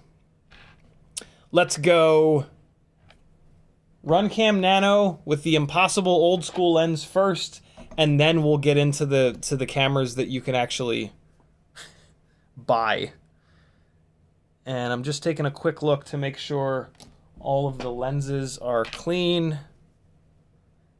On these little tiny cameras, it really makes a big difference that the lenses are clean. So pay attention to that. Because the lens is so small that like a speck of dirt is going to be like a big speck of dirt on the lens. So yeah, careful of that. And then when we're done with this, we're going to fire up a couple of newbie drone rigs and take a quick look at those. That's kind of like a secondary thing, but yeah. Hi, baby. Hey, honey. How was it? It was good. I'm sick. Oh, man. I know. Maggie's sick. I forgot to cook the chicken. I'm so sorry. I'm the worst. Guys, I forgot to cook the chicken. I feel like such a jackass. No chicken cooking, son of a bitch. Lift off some of your house. Oh my god. Alright, all the lenses are clean. I can't believe I remembered to clean the lenses. I cannot believe that just happened. Okay. These should all be on the right channel. First up is the OG Runcam Nano 3 with the lens that you can no longer get. Alright, and I'm just going to try to like each one of them. Hey, can somebody do screenshots of these and maybe put them up on Discord? So I'm going to try to get these all lined up evenly. Alright, so there's this is currently my favorite cam. Runcam Nano 3 with the old school lens you can't get anymore. Alright, and now here is the Runcam Nano 3 with the current lens. Which is not that bad, but as you'll see in a second, it's not quite as good. Alright, so there you go with that. And you can see it's not quite as wide of a field of view. See on the left side there, that camera. This is I'm holding this. I'm able to line these frames up with the back of the Pinchcam, so the field of view, so that you can do your field of view comparison. All right, hold on. Let me get this thing level. There we go. There's level. So that's good for your screenshot. Cool. There's that guy. And then and now it's going to slow down a little bit because I'm going to have to start changing these cameras one by one. But next up, we've got the TinyWhoop Pinchcam in the regular width, the regular field of view Pinchcam, and I'm just getting it set properly here so that you can compare the field of view. Let me get it even. All right, so there you go. So there's the regular TinyWhoop Pinchcam. And now we're going to unplug this and we're going to swap over to the ultra wide, the brand new ultra wide TinyWhoop Pinchcam. Get a load of this, yo. Get a load of this camera, friends. If I can get it plugged in, you can get a load of it. There it is. Okay. And I'm gonna pull this up here. And I gotta like, I gotta make sure that these are kind of pointing straight so that the field of view comparisons are appropriate. Okay, good. So here we go. Look at this. If you like wide field of view, this is the camera for you. You'll notice the corners of the camera are vignetting. That's the lens itself. Like, look how wide that field of view is, yo. All right, so that is now even. I'm not holding the camera perfectly even right now. There we go. There we go.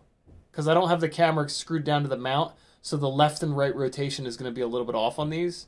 But there you go. Look at how wide that is. Yeah, we're going to fly this one around. It's a trip to fly around.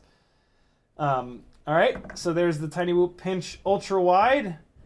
And now I'm going to switch over to a Caddx Ant.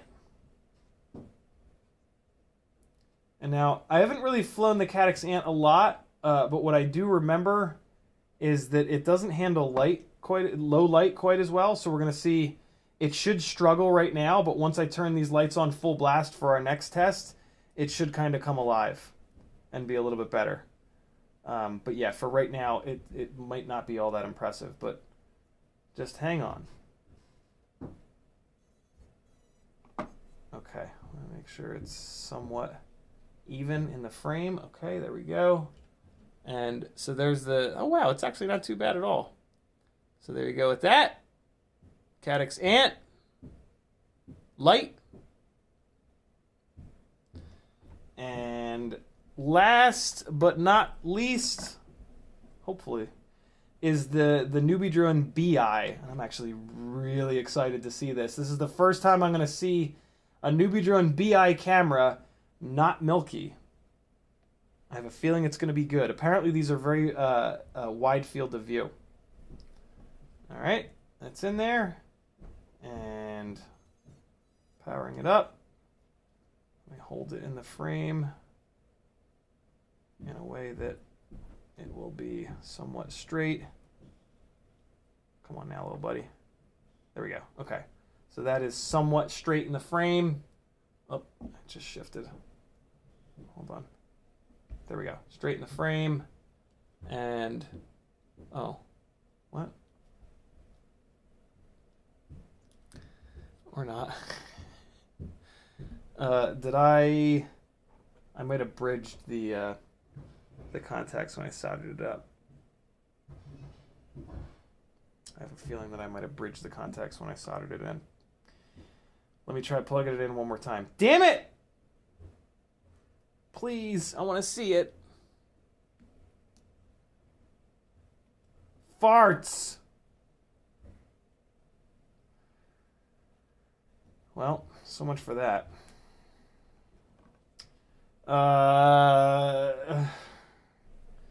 Really? I checked it.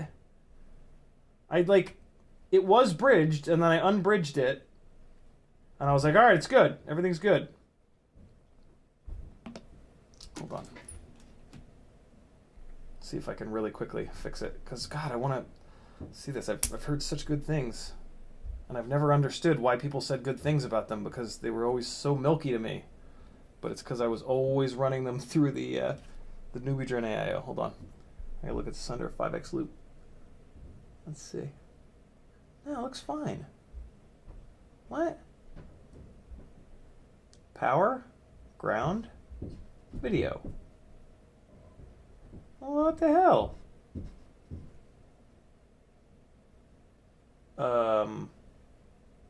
What?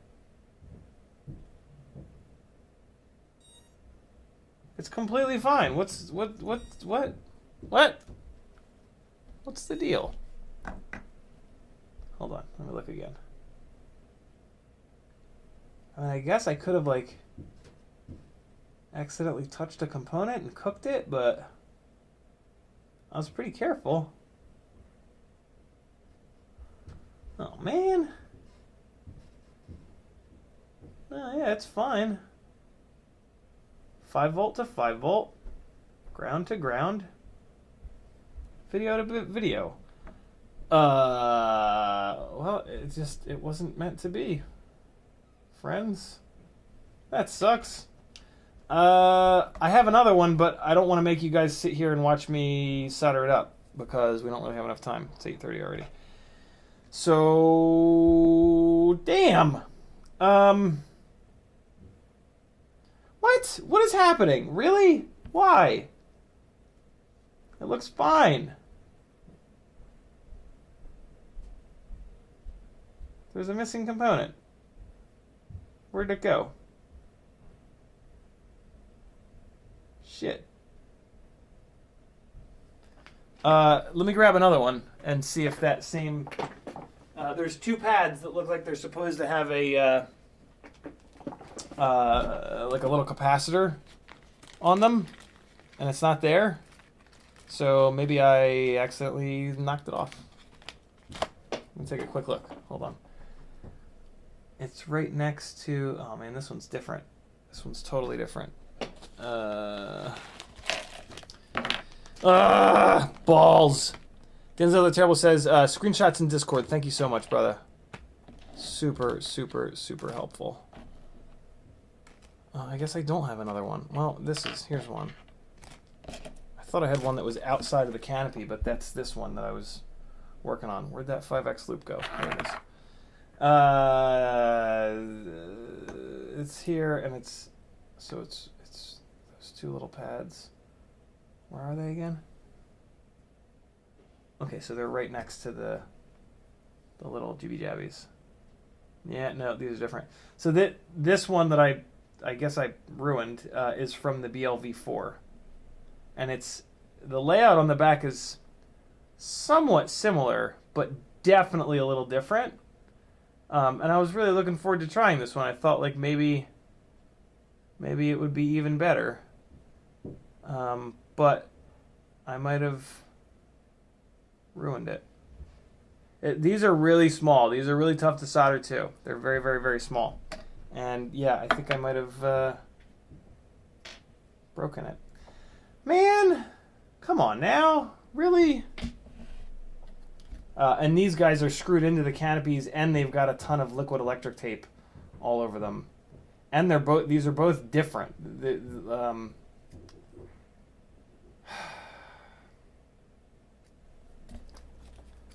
And I kind of need these for the tiny lifters. So yeah, all right, we're not looking at a BI camera. I'm sorry, guys.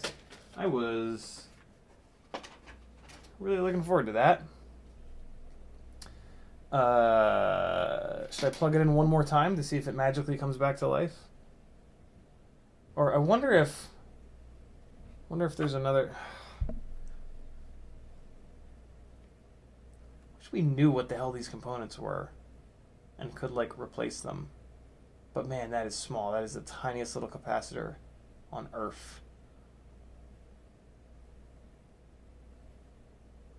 It's just these two tiny little pads that are right next to the video pad. And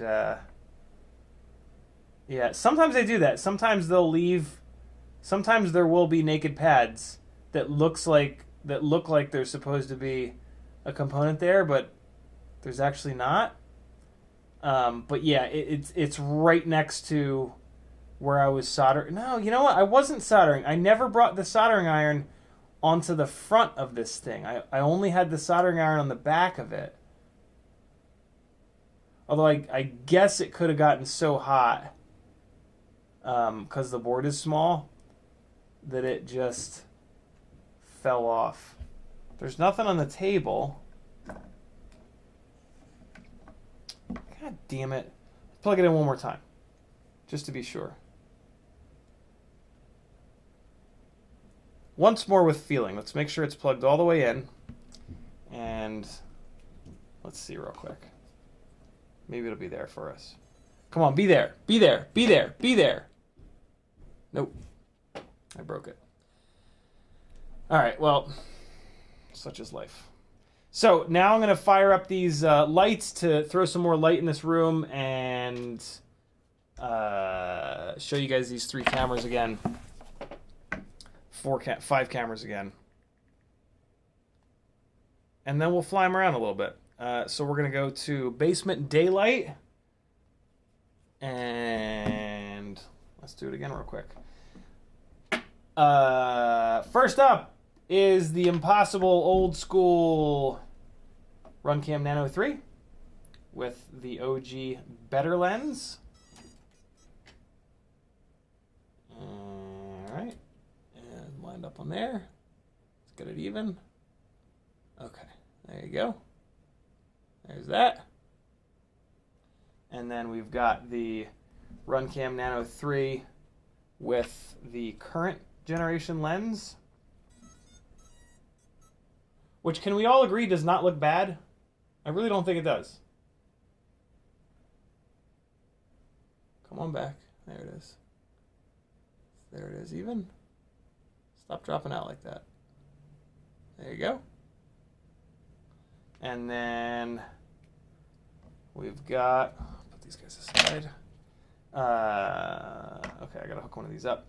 So this is the ultra wide. No, let me do these in order. This is the regular Tiny Whoop Pinchcam. Coming up next. Okay. Try to hold this to the frame here, somewhat straight. Okay. There it is. Even. There you go with that. It's not that wide angle. It's not super wide angle. Then we've got the ultra wide angle Tiny Whoop Pinchcam. Okay. And there we go. Got this thing somewhat straight. Okay. Come on. There it is. It's so wild looking. It's so crazy looking. Oh, wait till you see it flying around. Wait till you see it flying around, people. And then we've got the Caddx Ant is going to be our last one on here. And I guess I'll bolt the Caddx Ant down and then we can fly it. And yeah. See how they perform ripping around the house.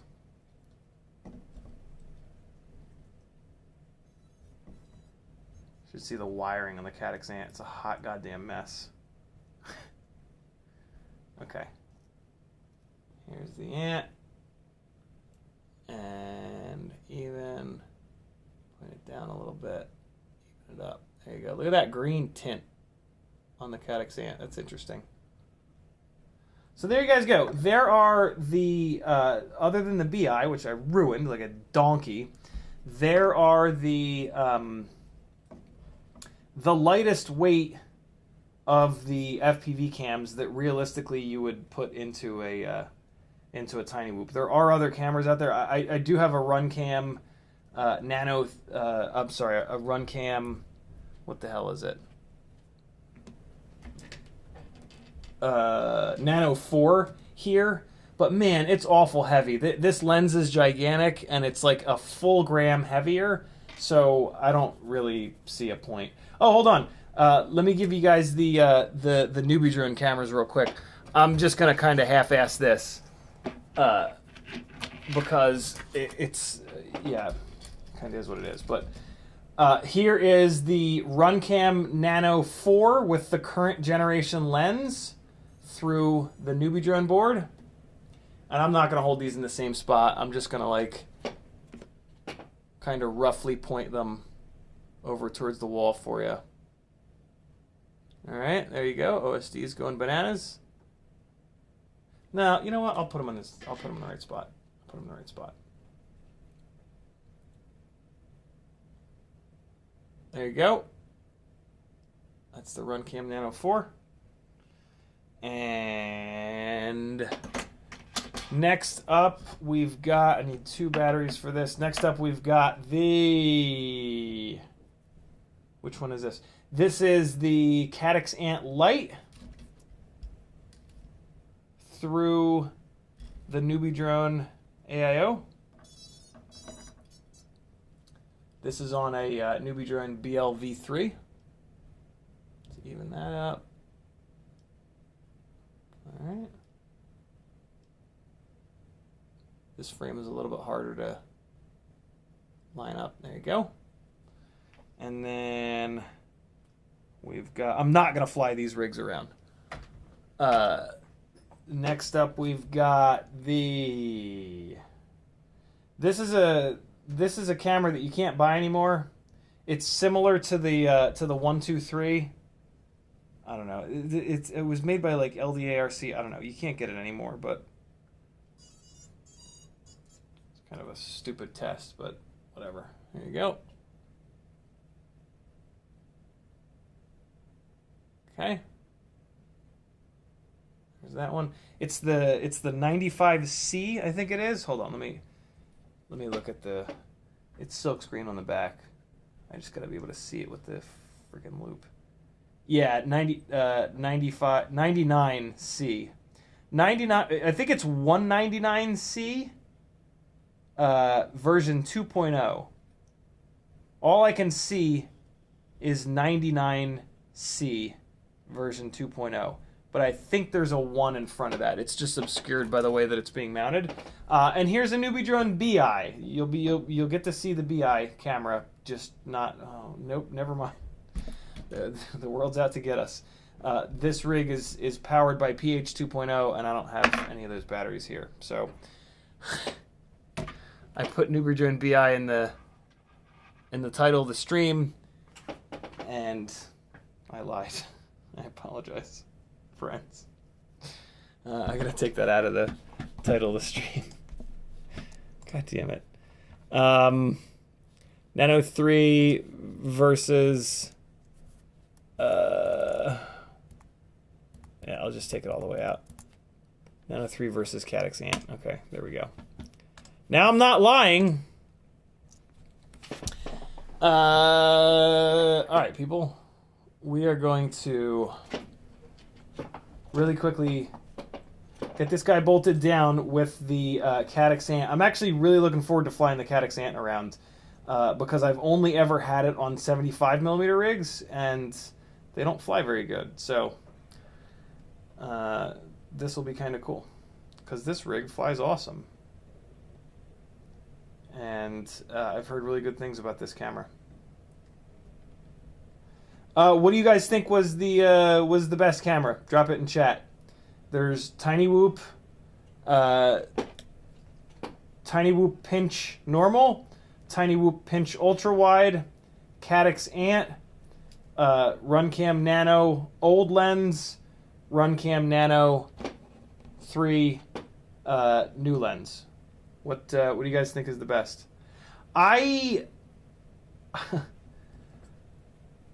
From what I can tell, I don't really think that there is one that's best. I think they're all just kind of a little bit different, which is kind of a cop out. But I mean, it's true. They all have like things that they do better or worse. Some of them are heavier, some of them are lighter. I did want to weigh all of these, but the weights are going to depend upon the canopies that you put them in. So it's kind of, yeah, it's kind of a wash, because it's gonna depend upon which different cameras will require a different canopy. Some cameras work on some canopies, so it doesn't really make much sense to do that, and they're all pretty similar weights anyway. So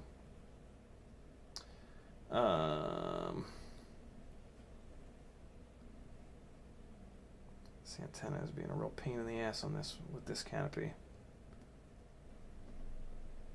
God damn it! Come on, man. Work with me here. There we go. That should clear.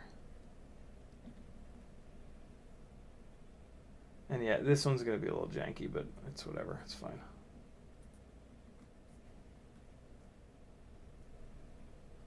Alright, that should be good enough. Let's get this screwed down and bounce it off the walls for a minute.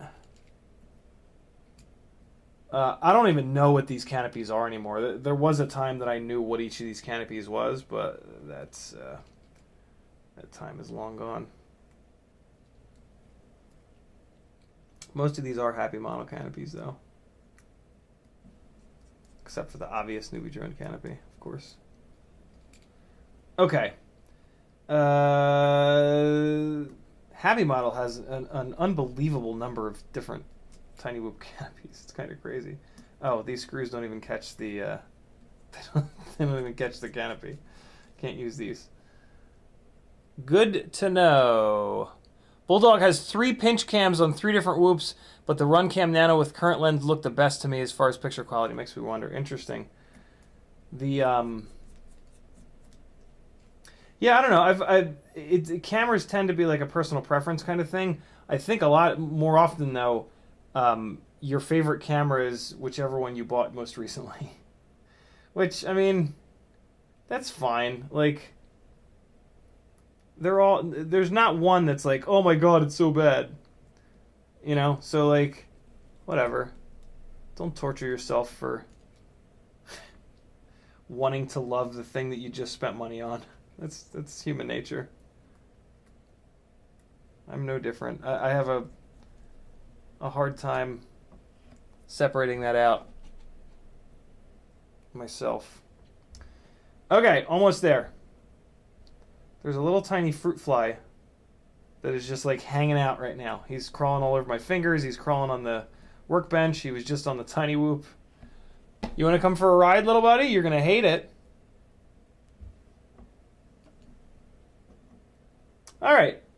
Caddx ant in unknown happy model canopy going up in the air.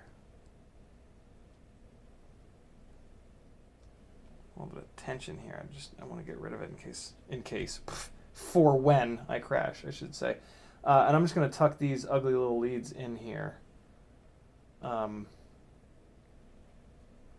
we go. That's better. So this thing is a little bit too heavy right now because these leads are so on. Look at him. There he is. Hi, little guy. Look at him.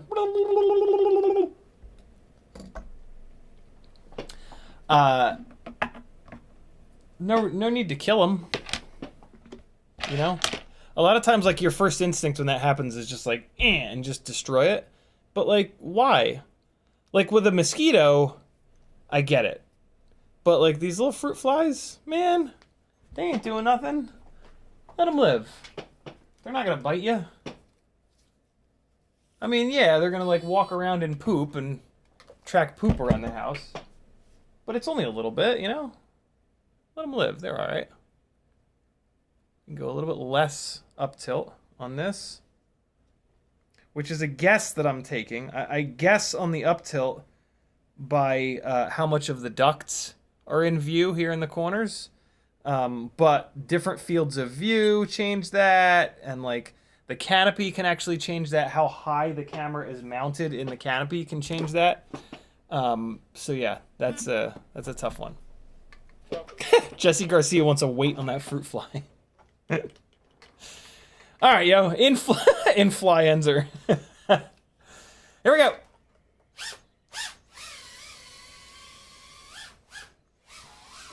This camera looks pretty good, yo.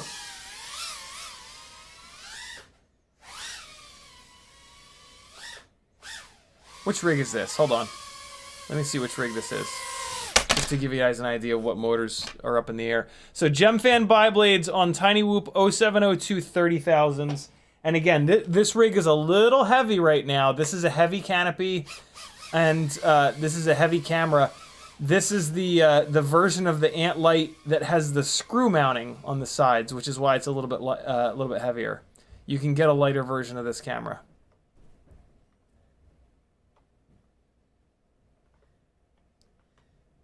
It's handling the light up here pretty good. Look what I did, yo. Look what I did. I put these guys up here.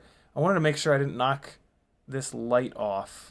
I didn't knock it off, but I did put the thing in front of it. Okay, that's good. Yeah, I don't know. I put these up here. I could just barely reach. Oh, God. They don't really make much sense up here, but I figured what the hell.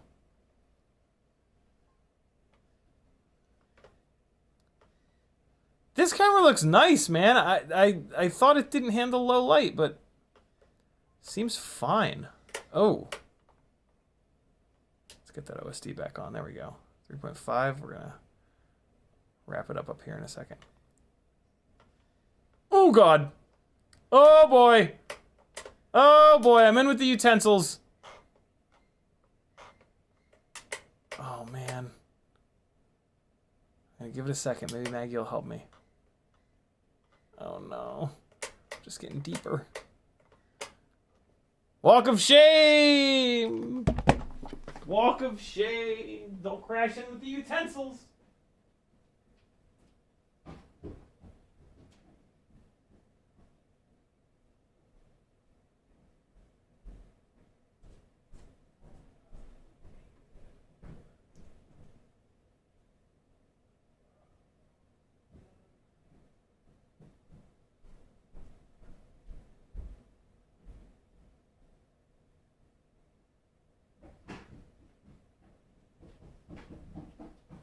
Oh my God, she cooked the chicken and it smells so fucking good upstairs. Oh boy, it smells so good. In 6 minutes, bot grinder goes on. We're probably gonna still be flying, but you should go watch him. It's his time slot. Hey, I figured out with this rig why it was doing that weird wobbly shit. Remember when I was like, man, it really seems like air mode, but I double checked and air mode is still on. You'll never guess what the deal was. Air mode was not on. Get a little bit of flying in down here. Yo, this camera looks really good. I gotta be honest. I'm kind of shocked by this. There's a lightweight version of this camera, but I don't know what canopy I would put it in. One of the things that I like most about the this battery's gonna catch on fire. About the Runcam Nano 3 is you can put it into the Modula 6 canopy, which seems to be the strongest and lightest canopy. So yeah, there's kind of no beating that, but that looked really good. I think that might be the best of these cameras. So we're gonna back-to-back that with the Runcam Nano 3. Let's do that right now. So from like a building standpoint, this is my favorite camera and canopy setup right here.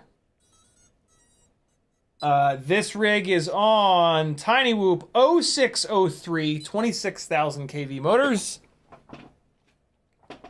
And this rig does not have as good of an antenna on it. Great. Great.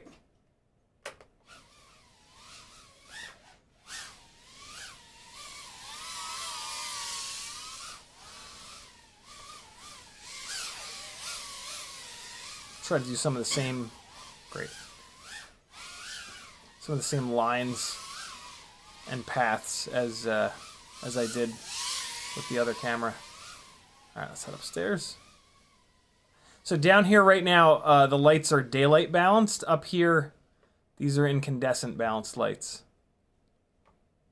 Just to give you some idea. So let's make sure we go up here. Don't do this, fat sharks. Don't do this. Don't do it. Don't do it. Stop it. As you can see, this rig is lighter. That was smooth, yo. That was like one of the smoothest ones I've ever done. Oh, you know you like that. Let's do it again. Let's do it again. Oh, I was a little off. Kind of bailed on that one. Let's try it again. Ah! Oh, come on.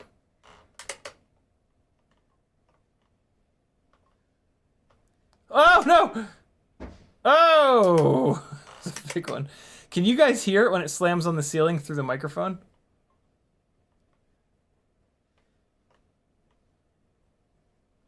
I like asking questions and then I don't check chat for the answers. Whoa!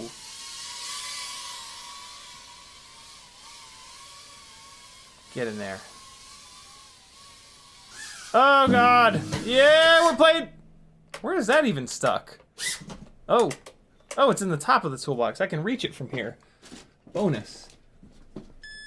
Always make sure when you do orbits in one direction, you back them up doing them the other direction. Stop it! God damn it, I just charged this fucking battery, yo!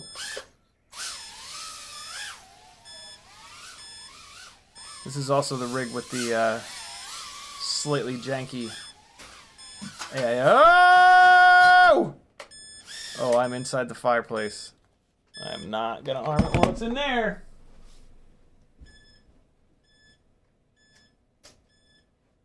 There we go.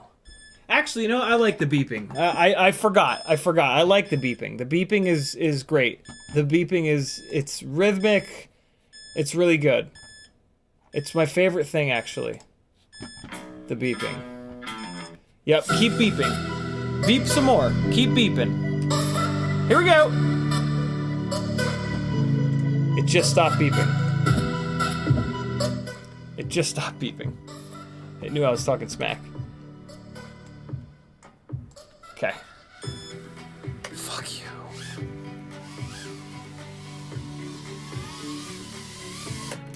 All right. So there's the Runcam Nano 3. What do you guys think? What's the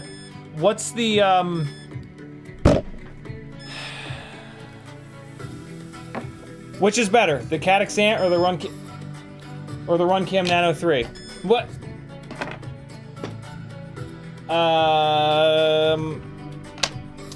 Here's the OG. I'll fly a 270 mAh battery, a quick one, on the Runcam Nano 3 with the OG lens. Just a little quick one. Since you can't get this camera anymore, it's kind of a worthless test. Come on, come on, come on. Connect. ELRS, connect, please. Go. Oh God, it's so... This is also the rig with the 32,000 kV motors. There's like a bomb going off. Holy shit. Oh! Wow. With the lighter battery and these 32,000 kV motors, this thing is ridiculous. But yeah, this is the OG Nano 3. Watch this, ready? Woo-hoo-hoo-hoo, the height! Holy hell! Look at that recovery. Look at the catch. Look how quickly it catches. Ready? Look at the big... Oh, what was that? I hit something. I don't know what I hit. The corner, I guess? Or the little plant. Ready? Look at that recovery! It even bounced up because I gave it a little bit too much. Just like a tiny little throttle blip, and it just explodes. I try to give it like... Oh my God, the fucking float and the hang time! Wow.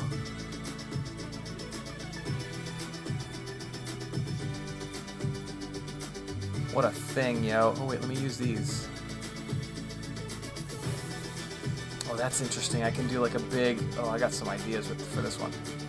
Oh God! Oh, that hit hard. And then what can I do with this one? This one I can just kind of like... Yeah, good idea. Great.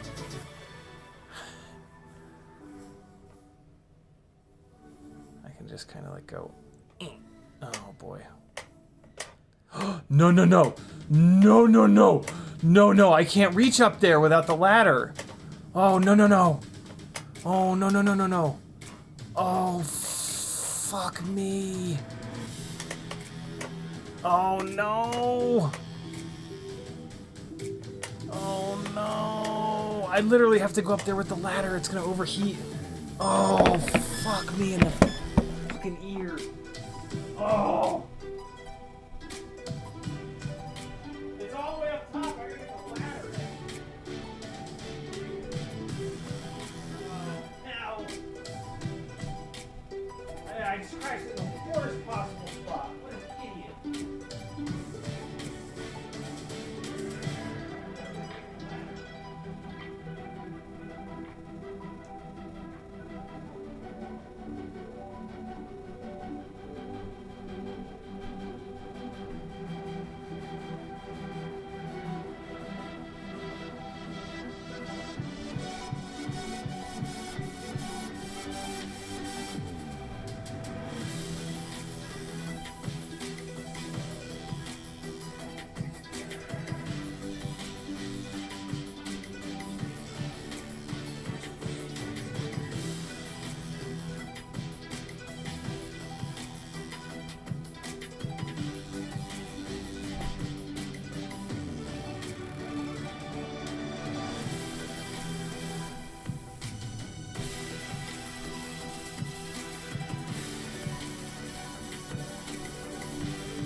wedged under that. All right, so I guess I'm not putting gates back up there again.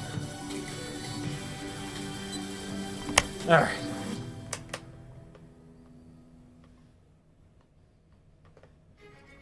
Look at, oh boy. Where's this battery at? Oh, gotta come home, gotta come home. These little 270 mAh batteries, man, they discharge like crazy. Sorry, at the end of the battery life, they just I can't think. The voltage drops like it's falling off a cliff. Let's pause this. I've not been paying attention to chat, friends. I apologize. Please repost your chat comments if you're dying for an answer. Michael D posted pictures of his BLV4 camera on Discord, so you can check if you have a missing component. Oh my god, thank you, dude. Don't switch. And yep, I knocked the component off. Son of a bitch. It's I knocked off the. Oh no, there's no component there. Look at that. Okay, yeah, that's what I thought that I knocked off, right there. But you don't have anything there either. Well, what the hell? I guess I just got the damn thing too hot. I don't know. I mean, I have it. That stinks. Yeah, this is where I was thinking. Thank you for that, brother. What the hell?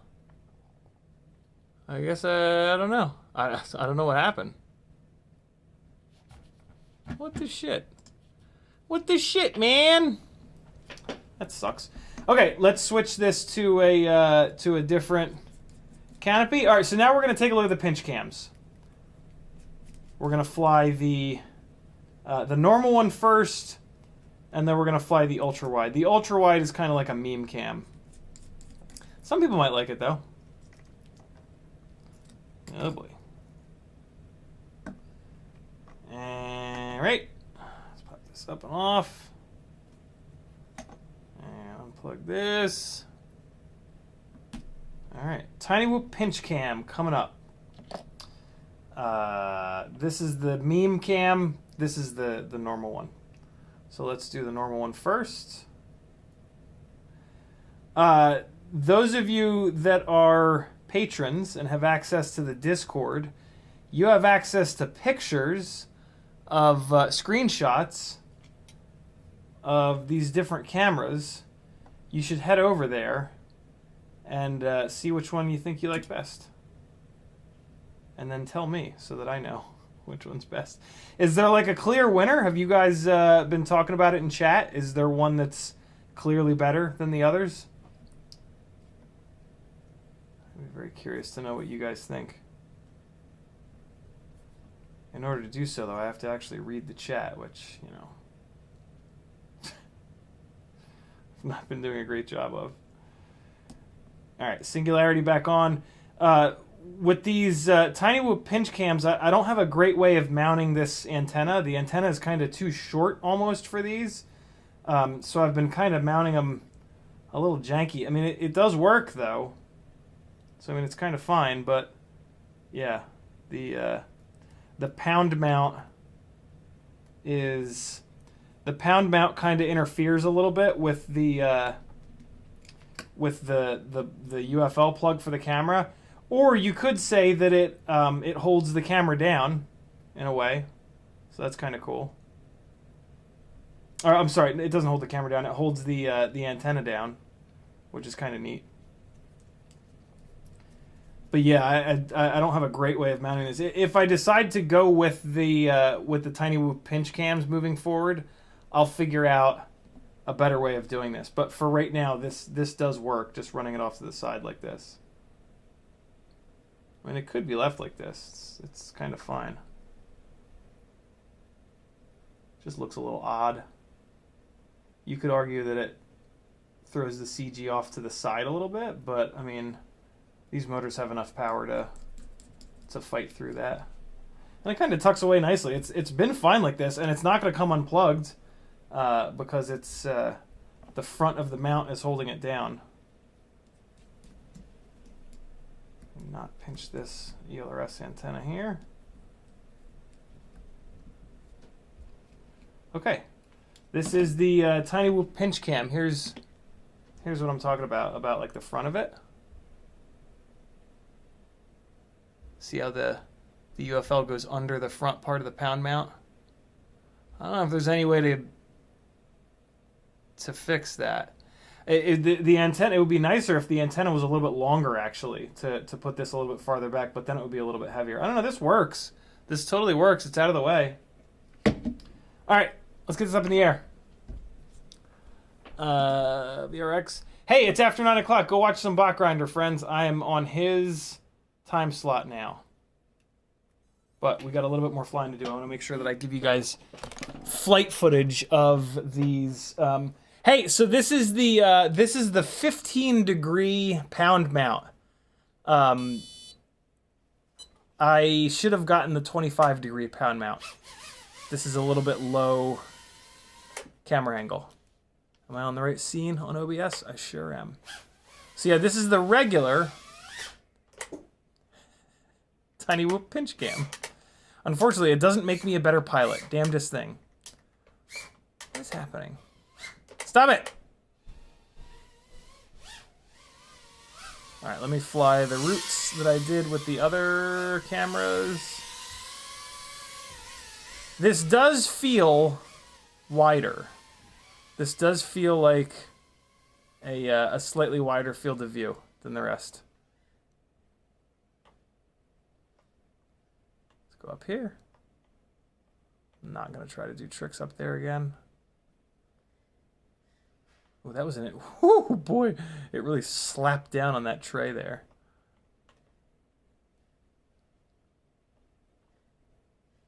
Ooh, got lucky on that one. Not even gonna lie. Look, I had to get the ladder out because it crashed up here on the corner.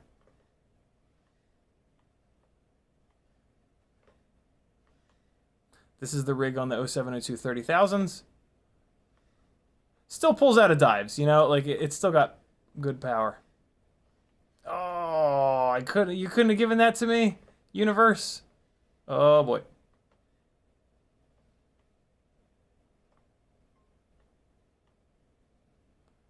That's a racing move I just did. You guys realize that? Oh, I made a little correction on the way down, and I centered it up perfectly, but then I just picked up the throttle at the wrong time to exit out of the bottom there. All right, let me come back downstairs. Maggie drugged up and went to sleep, so I don't want to... She says that she can't really hear it, though, with the bedroom door closed.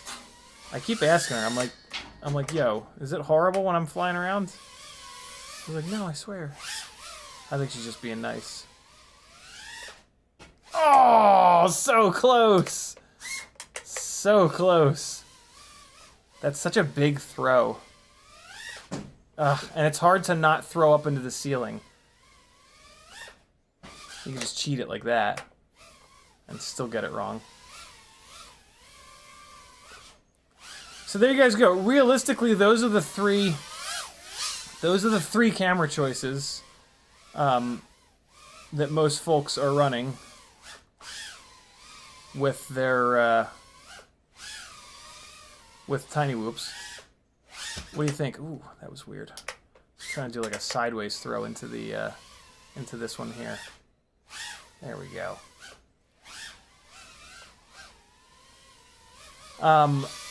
I'm looking forward to flying these a bunch and figuring out which ones, like if I fly better with one or the other. What the hell is going on? I probably need to get the 25-degree mount for the Pinchcam so that my up tilt is roughly the same. But see, I don't know. It's hard to tell with up tilt because the field using the ducts at the bottom to judge your up tilt only really works when the field of view is the same, and I don't think the field of view is the same on these. So, yeah, I don't know. Oh my god, really? Oh. I was gonna say, I'm gonna hit the cables. Ah, I missed the desk by like a millimeter. Yeah, there you go. All right, last one we're gonna do is the ultra wide meme cam, as I've decided to call it.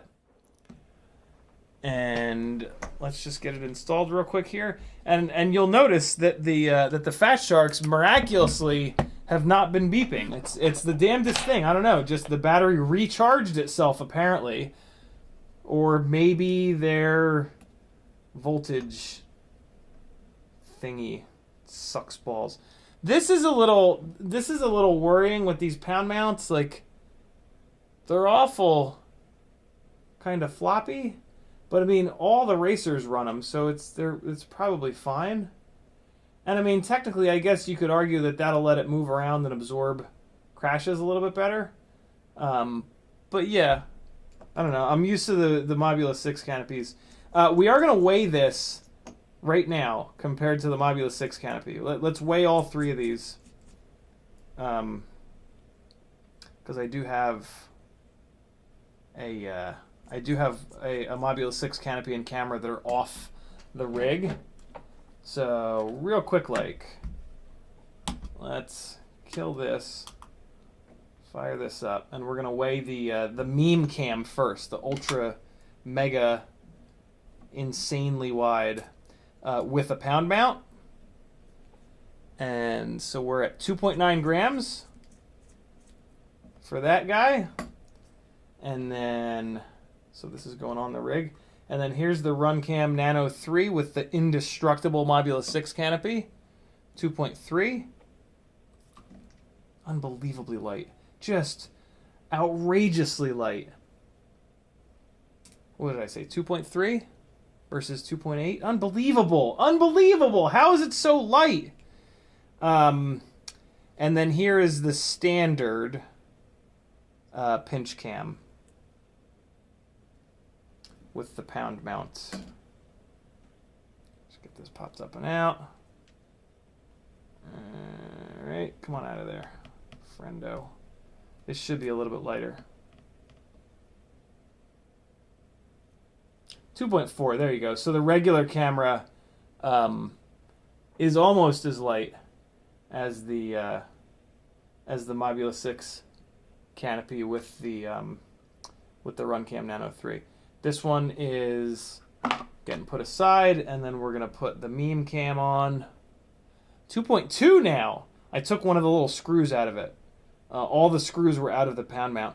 So yeah, the Mobula 6 canopy with Runcam Nano 3 is the lightest. Unbelievably, it is the lightest.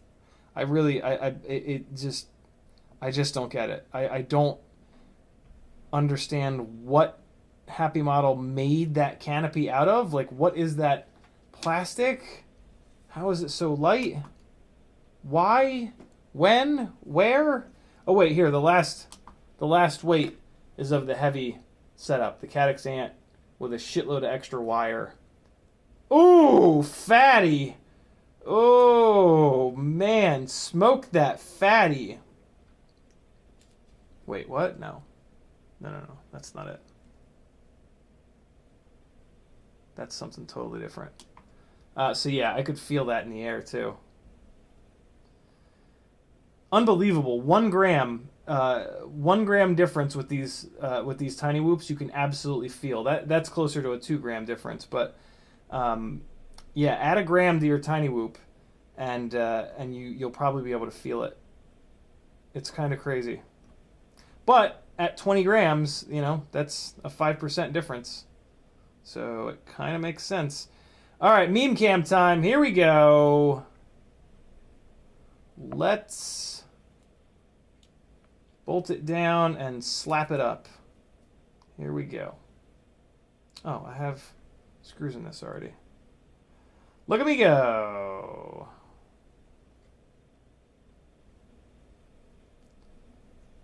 Tiny Whoop Pinch Ultra Wide shred session is about to begin. Maybe I'll do 2 batteries on this one just because it's so crazy. All right. Come on, get in there. Or maybe not, because I am hungry. Hungry. All right, there's that. And then let's throw 1 rear screw in here. Not pinch this ELRS wire. Antenna, rather.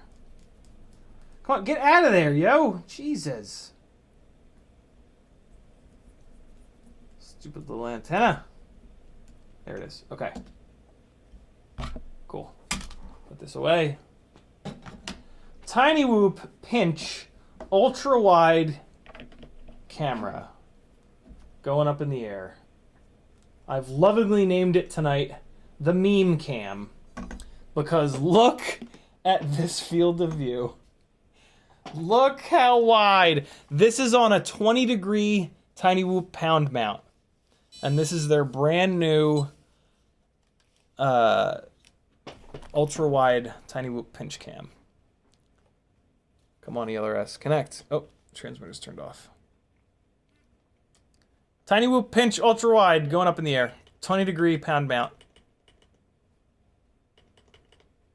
Whenever you're ready, ELRS, take your time.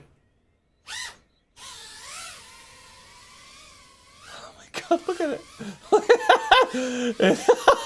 It's like I'm flying in a dream. Yeah, wild. What's nuts is you can, like, for a lot of this like inverted power loop through the hanging gate stuff, you can almost see behind you, like, as you're pitching back. And to be honest, that makes it easier. I mean, it kind of happens so fast that you've either, like that, for example, like I missed that gate.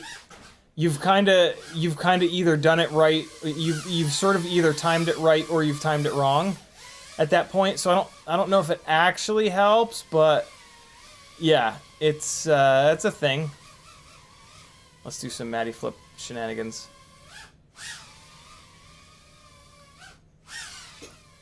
Oh, hi. Oh, we're playing drums! Let's go upstairs real quick. Oh, it is blown out there. Yikes. All right, so it does not like... well, let's see if it adjusts. Yeah, it's adjusting. Let's point it towards something really bright. This is got a light... Yeah, okay, so it is adjusting. It's adjusting a little bit slower, I think, than the Runcam Nano. Oh, God, the ladder got me. I mean, that crash was going to happen regardless. I don't know what I was doing. No. Okay. Thought I was stuck. Yeah, I feel like it's having a little bit of a harder time dynamic range-wise. These lights here are not typically this blown out. But hey, it's the Meme Cam. You can't expect it to be... Oh, God!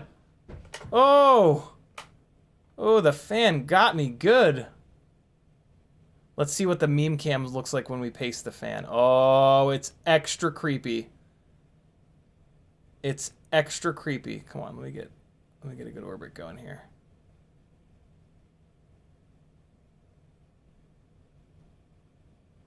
Get in there.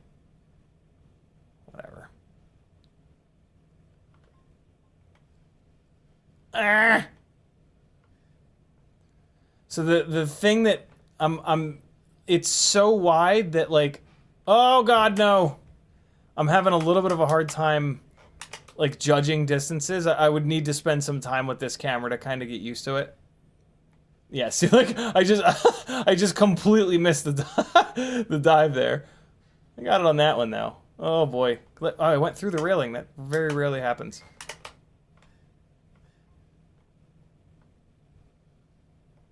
Let's do the big full room power loop here. It's harder now with this ladder in the way. Oh, that was a good one.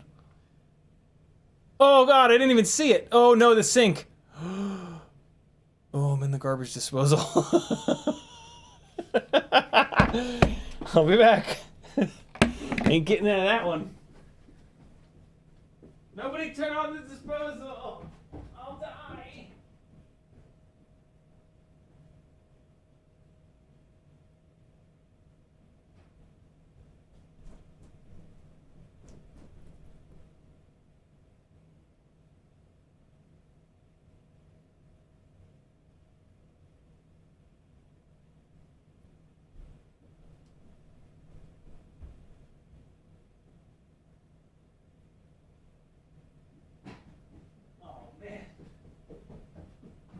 This tiny whoop is gonna smell like shit.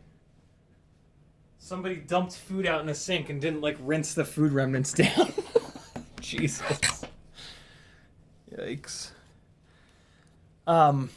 Yeah, interesting camera for sure.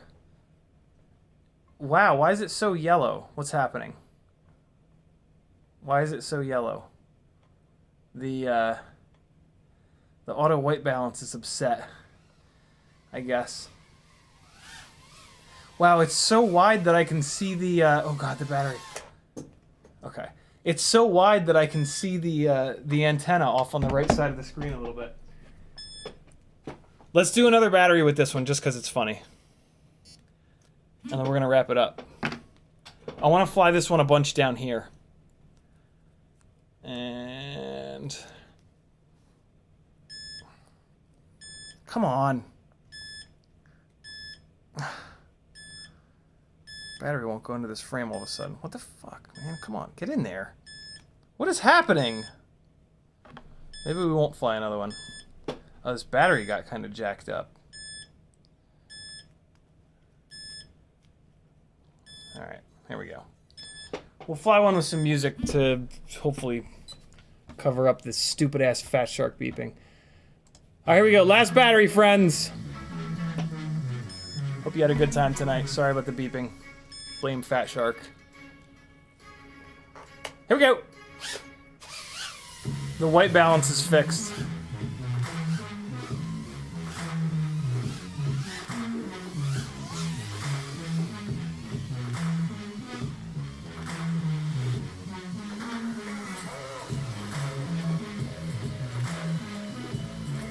Wow, everything looks small.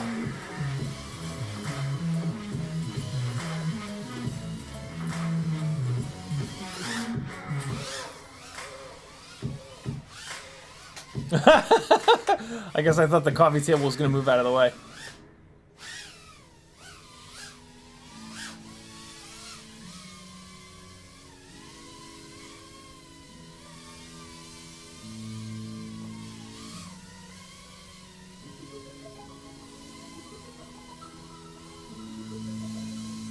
I'm having to really concentrate. Just because I'm not used to it.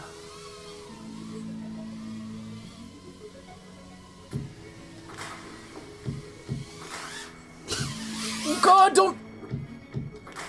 I almost put it in my hair again for the second time this month. Went from never doing it to doing it twice in a month almost. Oh, God. Ah! Let's try the impossible power loop. Maybe this will help with the impossible power loop. Let's see. Nope. Oh man, that if I'd pulled out of that one, that would have been a really tight one.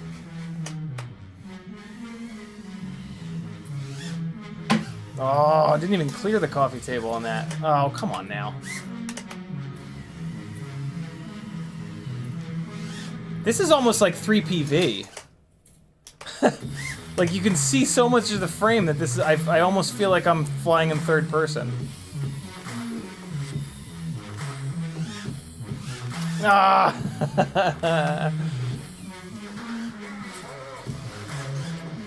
Yeah, I'm having a hard time.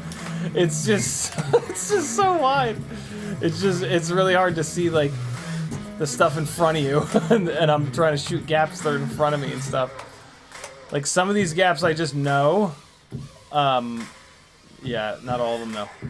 Oh, almost did the mega one. What happened? Come on. Come on. There we go.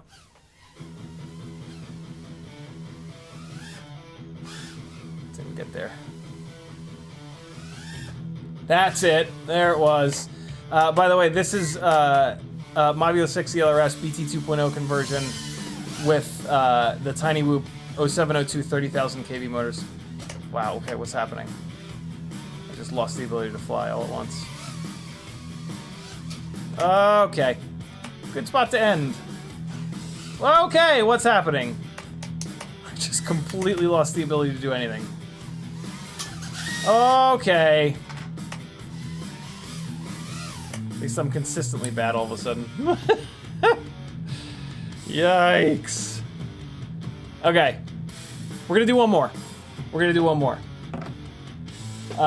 On the 32,000 kV 0702 rig with a 270 mAh battery. This is the ultimate power to weight ratio, bananas, ridiculous setup.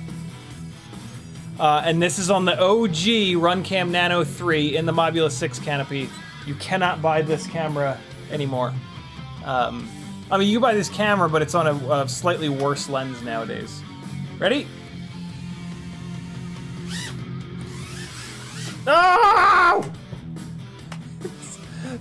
It's ridiculous. It's so powerful. It has so little weight. This is like, I don't even know. It's like 25 grams all up. It's absurd. Maybe 26. It's hard to fly. I'm not used to flying it with these light batteries and these high kV motors. I mean, I've only had these light batteries for a couple days. They've only been out for a couple days. Ah! Whoa, boy. Easy. Man, it makes doing stuff like that a lot easier. Good lord! It was all going so well. Ooh! Yeah, any little throttle blip just fires this thing up in the air. It's really bananas. Oh, wait, here. So let's do this long. Watch how much easier this long-ass throw is. Oh, my God. It's almost just... Oh, boy.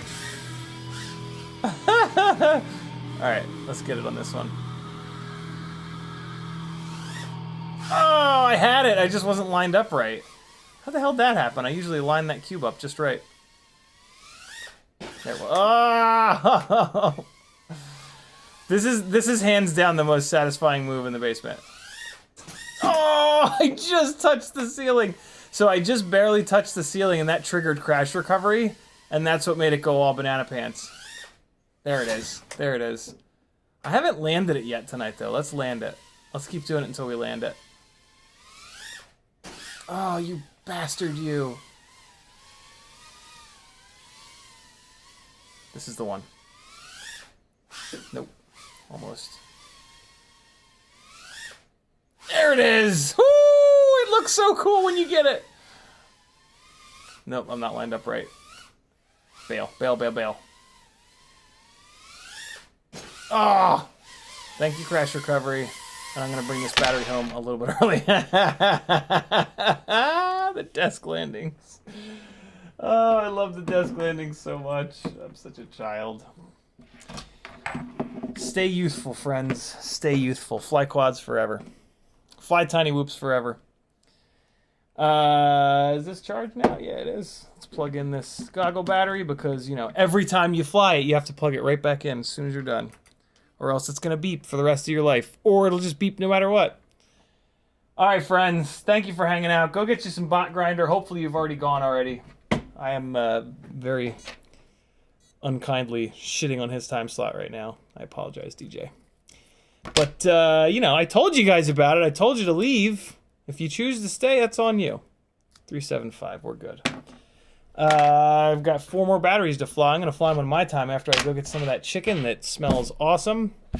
My name's Aaron Ciotti. Everybody calls me Ciotti. Head on over to CiottiFPV.com and support me as a full-time content creating FPV donkey raper. Without the raper part. Thanks for hanging. No One FPV says, I think Ciotti's new Pinchcam fly, ping, fly, ping, fly. And then no one also says, wow, Anon sends when an emoji and it erases everything. See if you can land on one of the fan blades. The fan blades trick, we got to spend like a whole stream doing. It slides off every time, but remind me, and we'll do it. Thanks for coming, friends. I'll see you guys Sunday at 3 o'clock Eastern. No idea what we'll do.